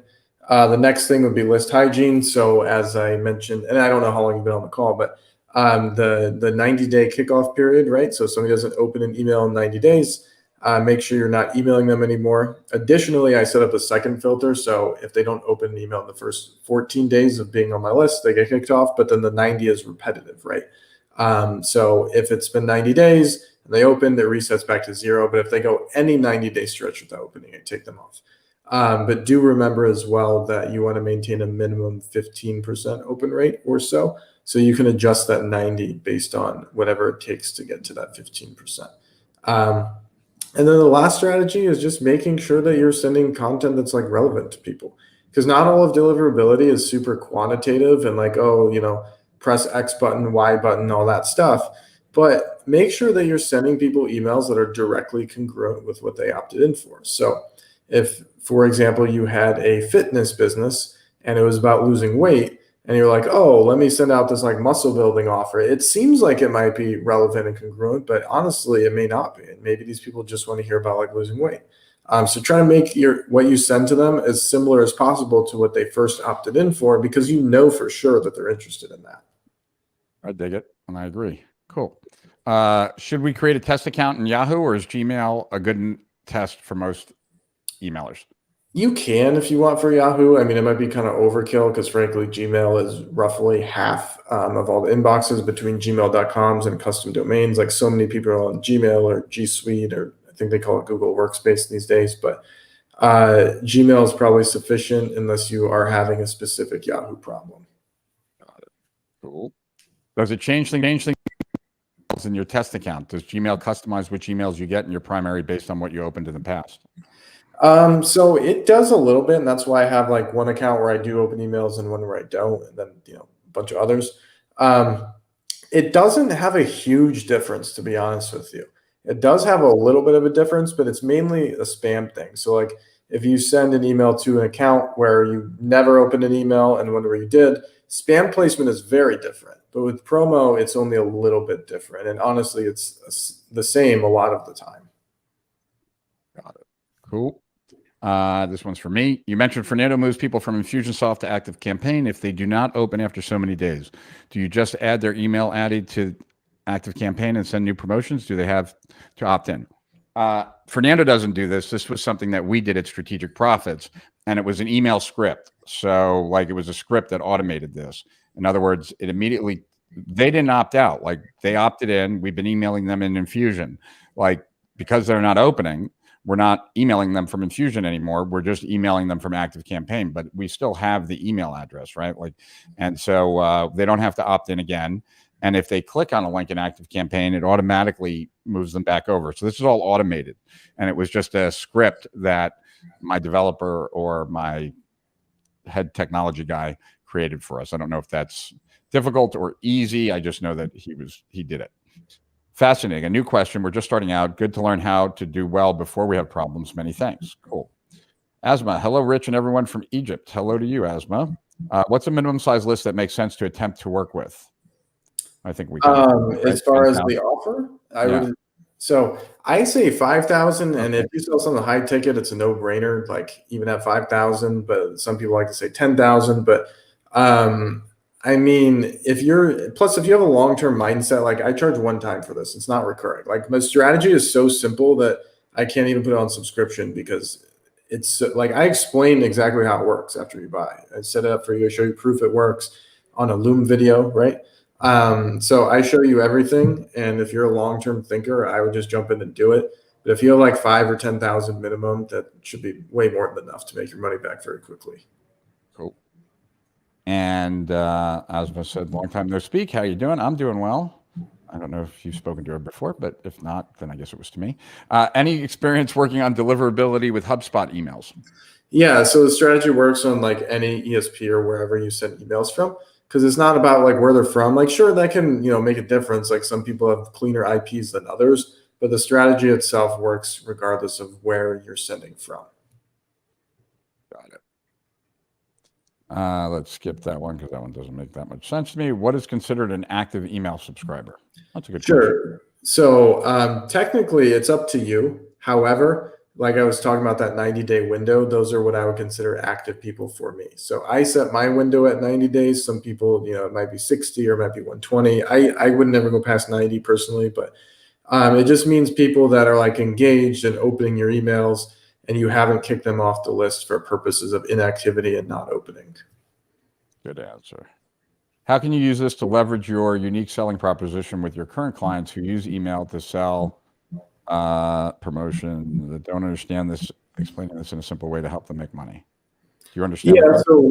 Yeah, I would honestly just try to like sit down with them and like check out the presentation at the links that Rich was sharing, because it explains the whole thing very simply. And I like to keep it on simple terms, right? So like if you're going to the promo tab, the fastest way to make more money with email is to have more people see your emails.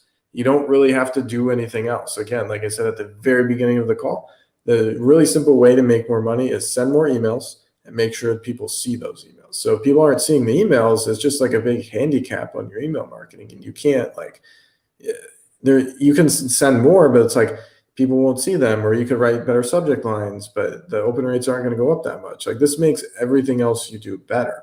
So if they don't understand it, it's just a matter of like sitting down and like saying, hey, like this would help you. And if they don't see it, then maybe, they're not a good fit. But, and it's like, I understand that too. Like some people, they just don't understand email at a very high level and they think it may not be a good fit, but that's okay. Cause I want to help people who are very, very excited and just want to jump in and get results right now. So I would sit down with them. If you have any more questions, you can definitely ask. But I think the presentation does a pretty good job of making it simple. Is this method only with Google email or can I use my primary email? So it works for anybody who's sending to Google emails, right? So Gmails or G Suites or Google Workspace. So anytime you send emails from like an ESP, so for example, like yourcompany.com, and you're sending out to your email list, it'll increase the open rates to those people. This isn't for people that are sending from like a personal Gmail to another personal Gmail. Is there anything we can do to avoid our first email sent out on a welcome series right after purchase not to land on the promotion spam folder? Yes. So the method that I mentioned earlier, you're right. Like with the hard way, where it's like, fix the domain or fix the alias, the from name, the subject line, the link text, the body copy. Like you can do that because you're right. The first email is the most important by far. Or you can have me do it the fast way for you, which fixes the problem on all your emails, about 90% plus. So for some people, my strategy works on 100% of emails. but I like to say it's going to work on 90% or more of your emails, because obviously I don't want to make too bold of a claim, because my claim is already very bold. However, I have lots of proof. Yeah, Hugo, I would strongly recommend that you book a session to talk to Troy. With your business, I can't imagine you not paying for this very quickly. Krista White, when I go to hugeopenrate.com, it gives an error. Your connection is not private. Attackers might be trying to steal your information on Huge Open Rate. So I'll have to figure out why it's saying that. So it sounds like an SSL issue, but obviously it just redirects to a Calendly page, and Calendly is not trying to steal from you. So hopefully when I go to Huge Open Rate, I'm just going to try it real quick. I tried as well. It comes right up for me. Interesting. And the Calendly comes right up for me too. So yeah. I'm not getting that message, but thanks, Krista. Not sure why you're getting it. Do you have an email marketing course that teaches all about it? If not, will you create one? Yeah, so I have like a little mastermind. It's $99 a month. It doesn't teach this strategy, but it teaches many other strategies. So if you have more questions about that, feel free to find me on Facebook. I answer a lot of questions personally. Is Troy born before cables? Yeah, I would assume he was born before. I would imagine that Troy was born after cables was dead. Thanks, Troy. My wife's active campaign account got flagged after a bot attack from France and Russia. We have no double opt-in. How long does it generally take to recover from such an attack and get good again with your ESP? Yeah, so I had a client go through that once too. So all they did was turn on like verification, like on the opt-in, where you have to like check the box to prove that you're human, or the thing pops up where it's like click all pictures of a train or something, and then you like click submit. So that keeps the bots out. But this is really only going to be an issue if you have a very like large presence on Google, and just like for certain key terms and searches and stuff like that. Got it. Hi, Rich. I missed a 999 lifetime SOW offer you offered on the live with Jay. Is there any way I can get it now? You'd have to talk to customer support, but I doubt it. I think it's expired. Thanks for all the advice. This means a lot to be able to have this opportunity. You're welcome, Trader Rob. Best place to collect free email leads. Showing lead magnet as a Facebook ad gets costly, an iOS problem in the future. Anything that you want to mention there? Yeah, so free is not always the best, because it's like you get what you pay for. But I mean, if you are looking for free stuff, like podcasts are a really good way. Like YouTube channels, just partnering with other people is a really good way to get people onto your email list. Agreed. Cool. Hi, Krista. I'm not getting that message. Okay, so that's about that. Exceptional. Thank you. I also get the error on Huge Open Rate. It's not a secure server. Maybe your Chrome or your Safari is not updated. Maybe that's it. CAPTCHAs are so incredibly annoying. It takes me 3 to 4 times to get all those planes, trains, and automobiles. Yeah, I mean, there's other ways too, like neverbounce.com. Right. They have like a verification service that you can use.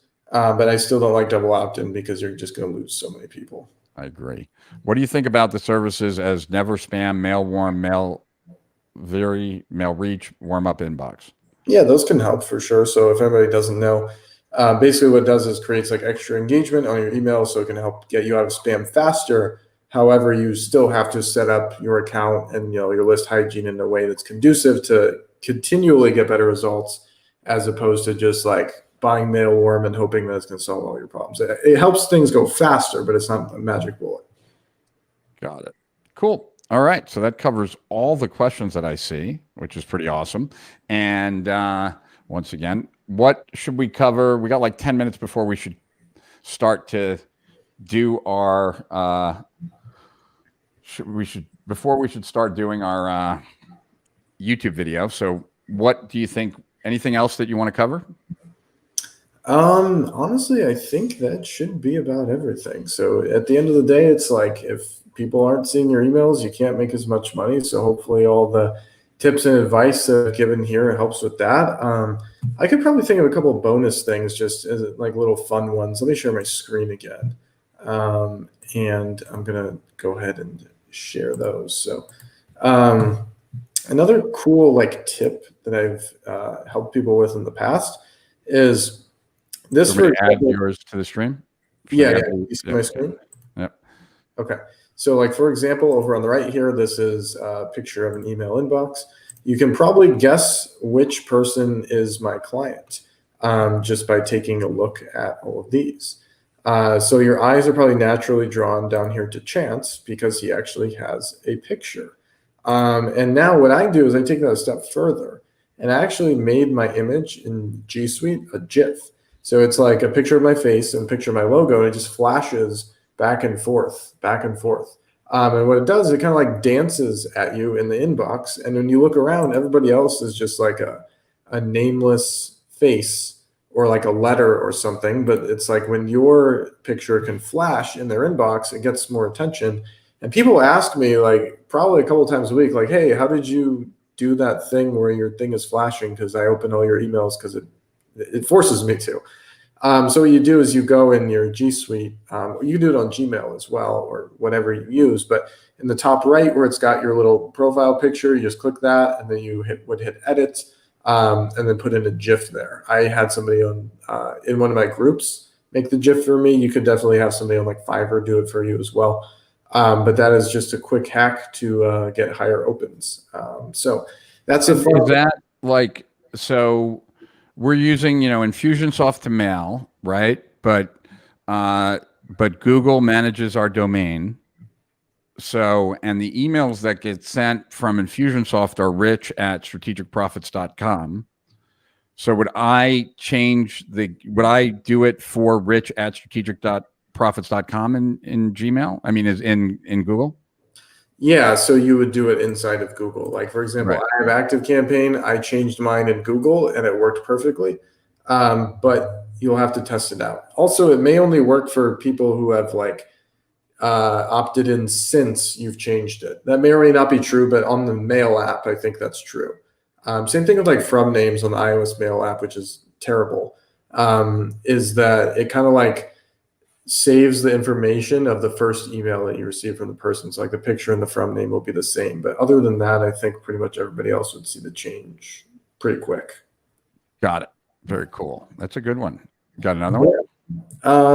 So a couple of other things that I suppose I could share. Let's take a look and see.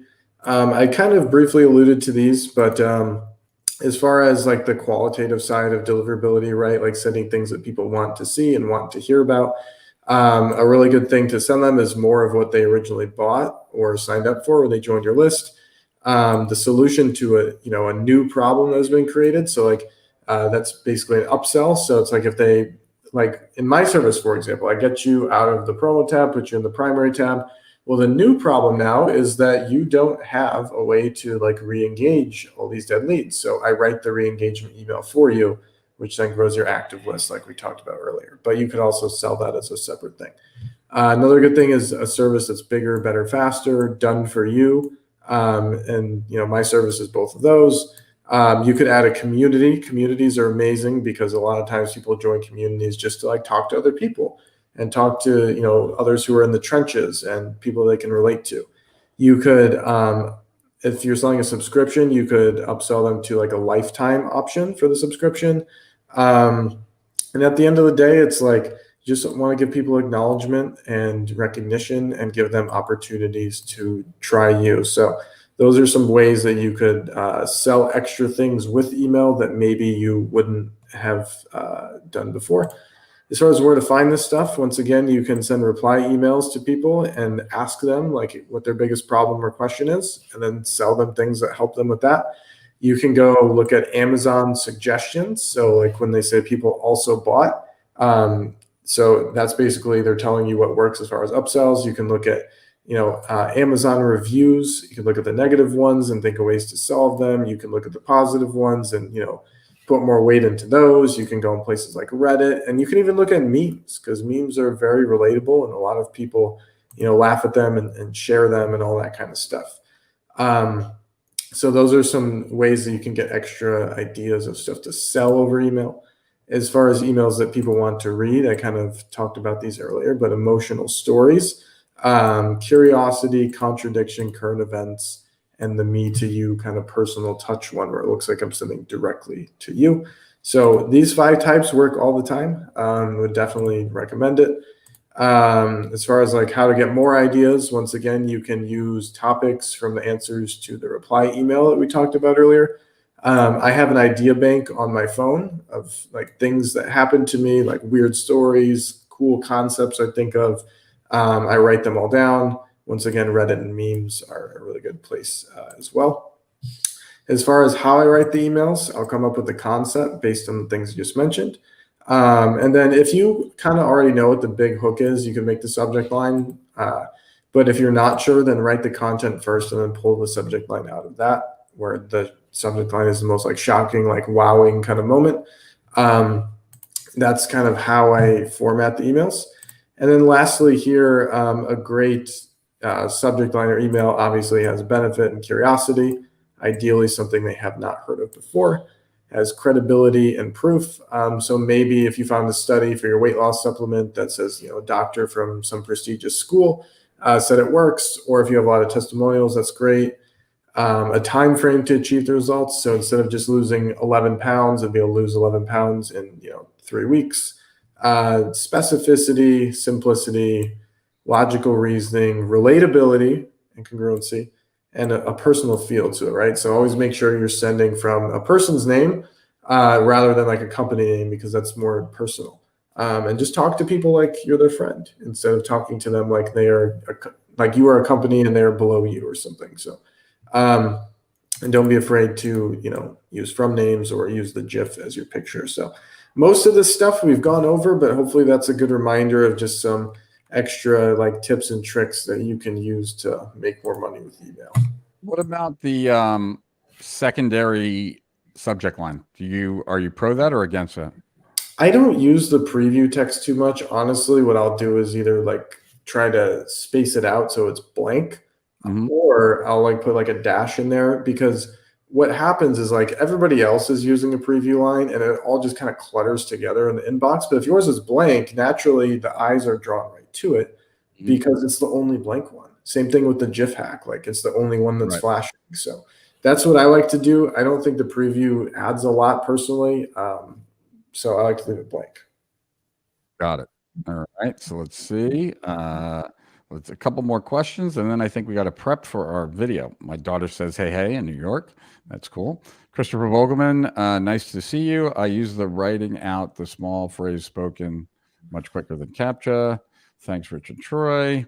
Just booked a call, Hugo said. Troy's is flashing and packing. Christopher shared this 3 times. Thanks, Dr. Vogelman. What is the size of the GIF? I'm not sure on that one. Maybe it has to be like under 500 pixels or something. I had somebody else make it for me, so I couldn't tell you. Yep. And Chris says, you don't have an email picture. No, I don't. So I got to get on that with the team. Something for both of us to try. Definitely. Very cool. So let's plan this YouTube video now. Let's see. Yeah. So I think we should start, like I'll start, right? Then I'll pull you in. And I think like we can leave this link, right? Because people won't have the benefit of having the whole explanation that we just gave. Correct. And like, do you want to go over the difference between, the promo tab, the primary inbox, right? Like, and what the difference is, like when you did it for us, 50% increase, like in open rate, right? And then I think like those 3 tips, like make Gmail pick a GIF, like 5 types of emails to send, and elements of a great email, I think would be a great way to kind of sum it all up. And if there's anything else interesting and exciting to add, then by all means. Does that work? 100%. Let's do it. So, all right. So you'll have to have access to be able to pull up the. Correct. Yes, I'm working on that right now, and yeah, we should be good to go. Cool. All right. So now when we go like this, I just want to see. Now okay, this is us here. Cool. Now how did that? Okay, that. All right. Cool. It's weird. Oh, okay. Cool. All right. So I guess I will lose the bottom part for a second. and just go like this. Okay. So I'm just going to start and then we will have it. And guys, you know how I am about these. So it is what it is. I always get nervous when I do these because it has to be right. So let me just, I want to get a timer so I have a general idea of the time because we want it to be over 10 minutes if possible. Clock, timer, stopwatch. Cool, that's even better. Okie dokie. Okay. All right. Just figuring out how I want to start this. Okay. 3, 2, 1. Hi, Rich Sheffrin here, and today we're going to be talking about email deliverability and how to increase your profits dramatically by just making some small shifts to the way that you approach email. And with me today, my name is Rich Sheffrin, and I have Troy Ericson here. Troy is an email ninja. He's helped us at Strategic Profits boost our deliverability rate quite a large amount. I've put him in touch with a bunch of other people like Chris Evans and Taylor Welsh at Traffic and Funnels, plus a bunch of others.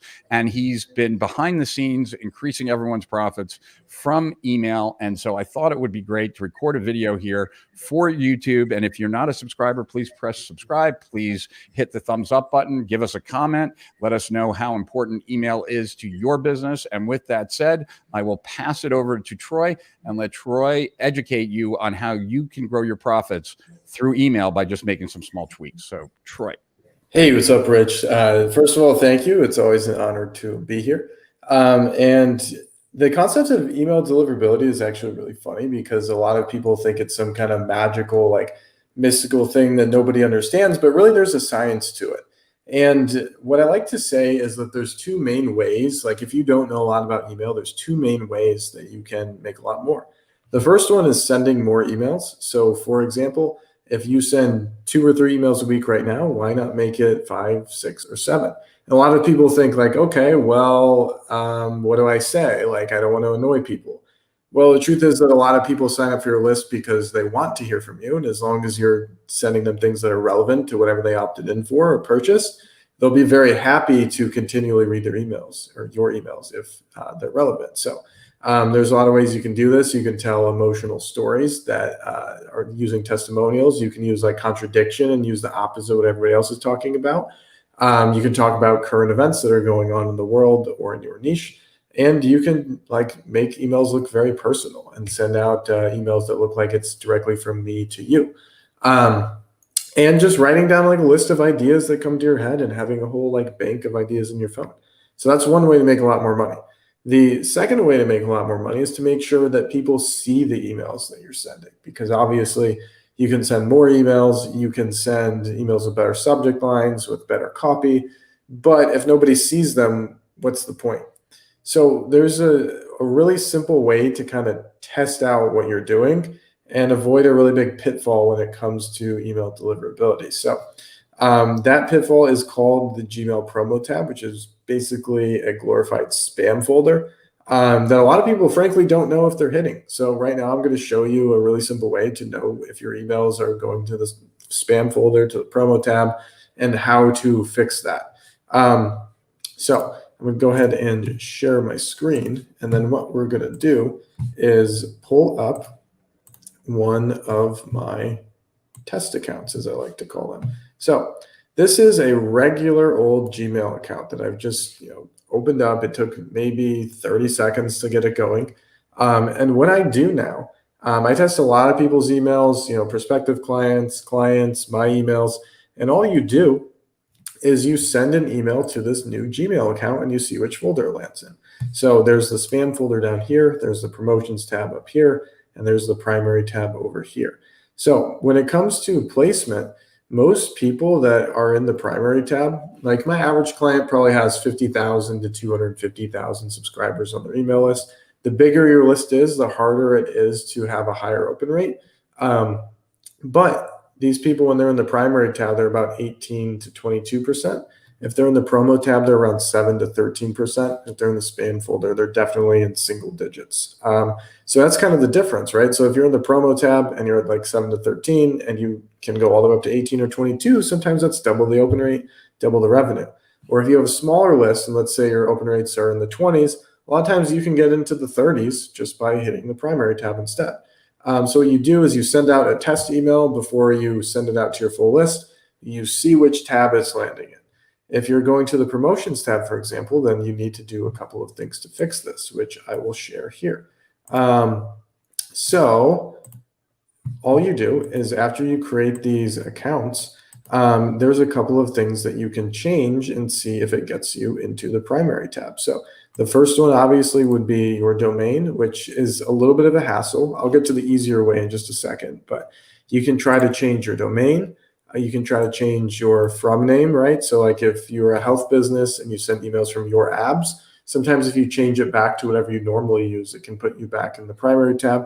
The alias, so if it was like rich@strategicprofits.com, you could change it to matt@strategicprofits.com, and sometimes that will get you better inboxing, better open rates. The next thing would be the subject line. You could try to change that too, make it a little more vanilla or test it a little bit with different phrases, see what works. Next thing would be the link text. So whatever you hyperlink in the email, it carries a lot of weight as well for inbox placement. And then lastly would be the body copy, so just the regular copy in the email. You can also check and see how you're doing with Google Postmaster. Just go to postmaster.google.com and they will show you exactly how your domain reputation is and kind of how you're doing. So this is mine, it's on high, but it'll show you where yours is and you can kind of watch it get better over time.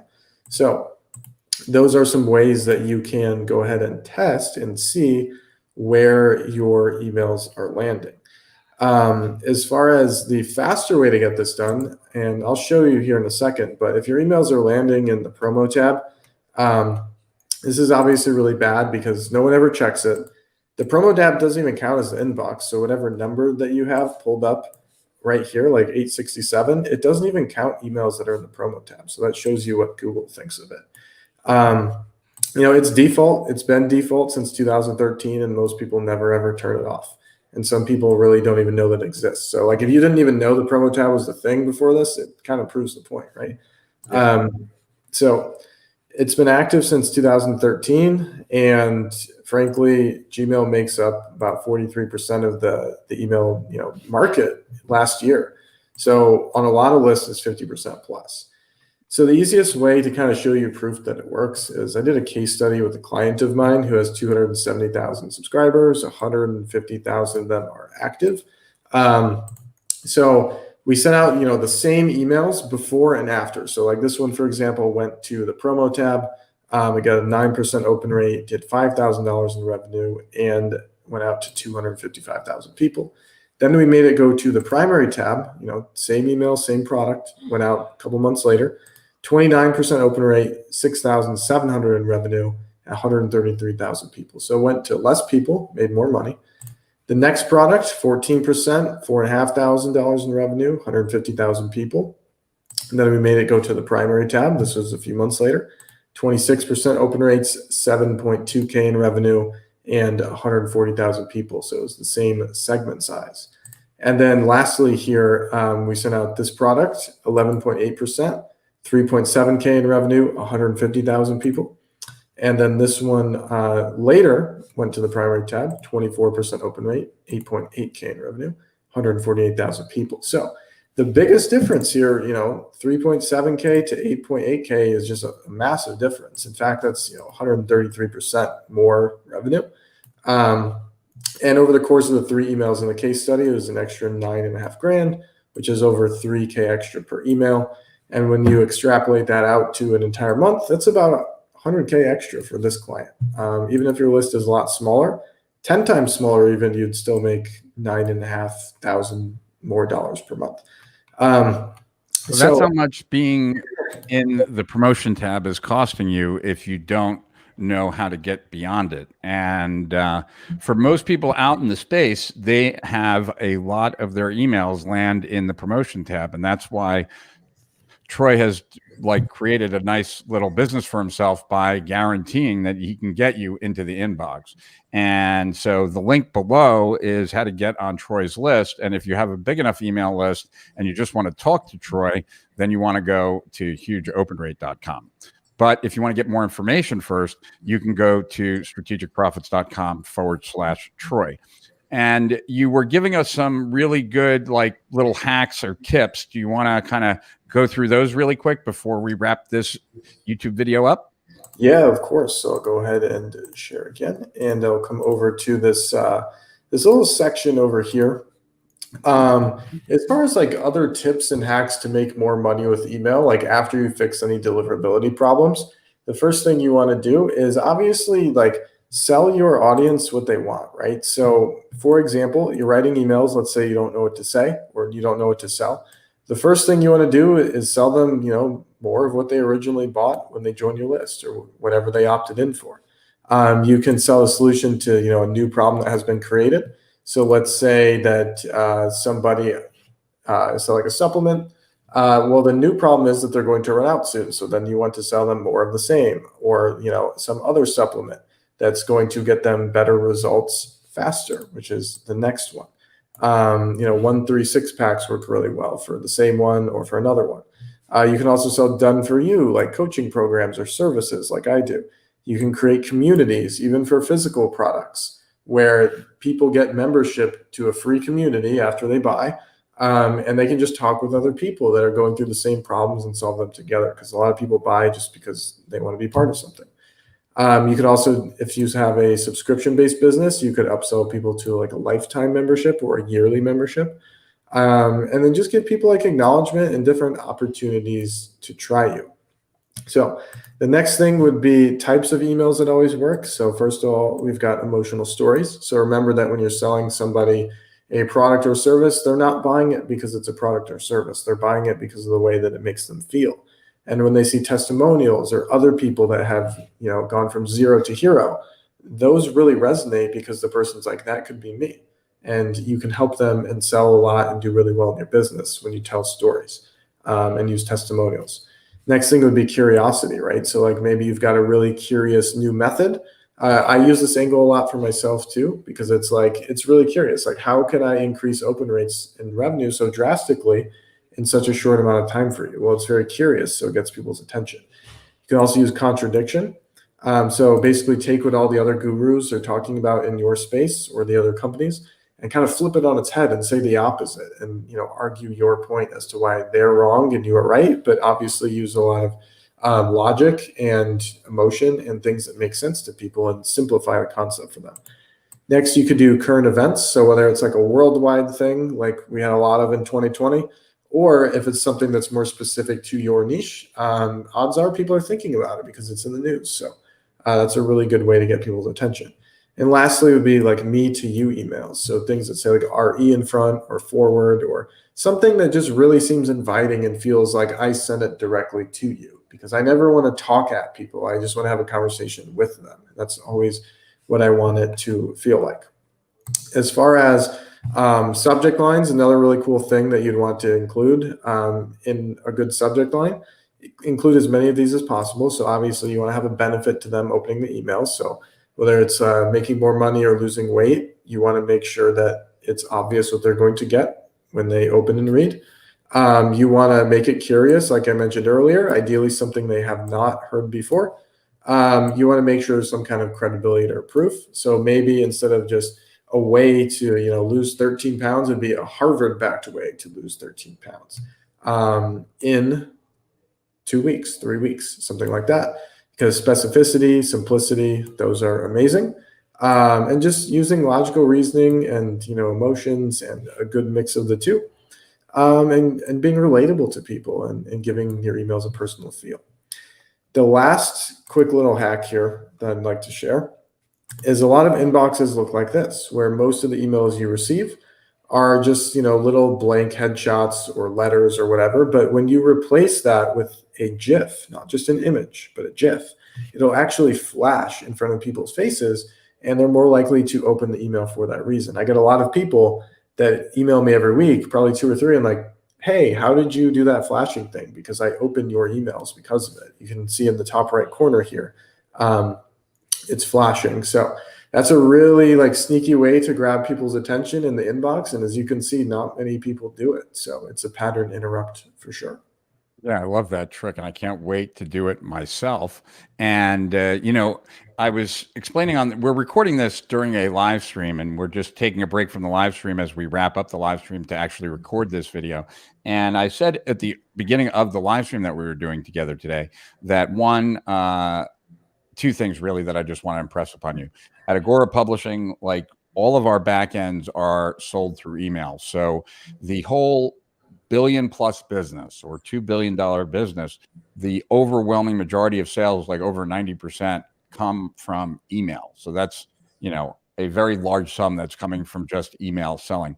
And that we had Troy work with my team, and already we've gotten a 50% bump, which means we're making 50% more per email that we send out. And that's just the beginning. Hopefully we go even higher, but even that in and of itself is pretty huge. So if you're interested in finding out more about Troy, you want to go to the link below here at strategicprofits.com/Troy. Troy was a contributor to Steal Our Winners, and he is just a font of information as it relates to making more money with email. So I strongly suggest that if you have an online business in any way, shape, or form that does anything with email, that you follow that link below, you get on Troy's list, and find out how Troy can help you make more money with email, like he's helped me make more money with email, and he's helped countless others make more money with email. Anything to wrap up, Troy? Yeah. So first of all, thank you. And it's a really simple process, right? Send more emails, make sure they're relevant, and make sure people see them. So that's exactly what I help you do. And I have a guarantee as well. So it's all listed out at that link. If you check it out, I'll gladly talk to you. And if you have any questions, just feel free to reply to my emails, and I'll help you out. So I appreciate it for sure. These are really fun. Cool. And I think that wraps this. So make sure to subscribe, thumbs up, comment for the algorithm below. And we look forward to bringing you more videos like this. And if you're interested in seeing the whole 2-hour presentation that we just did, you can find it on the channel, or you can find it in our Facebook group at Strategic Profits. That's the name of the Facebook group, Strategic Profits, or our YouTube channel, Strategic Profits.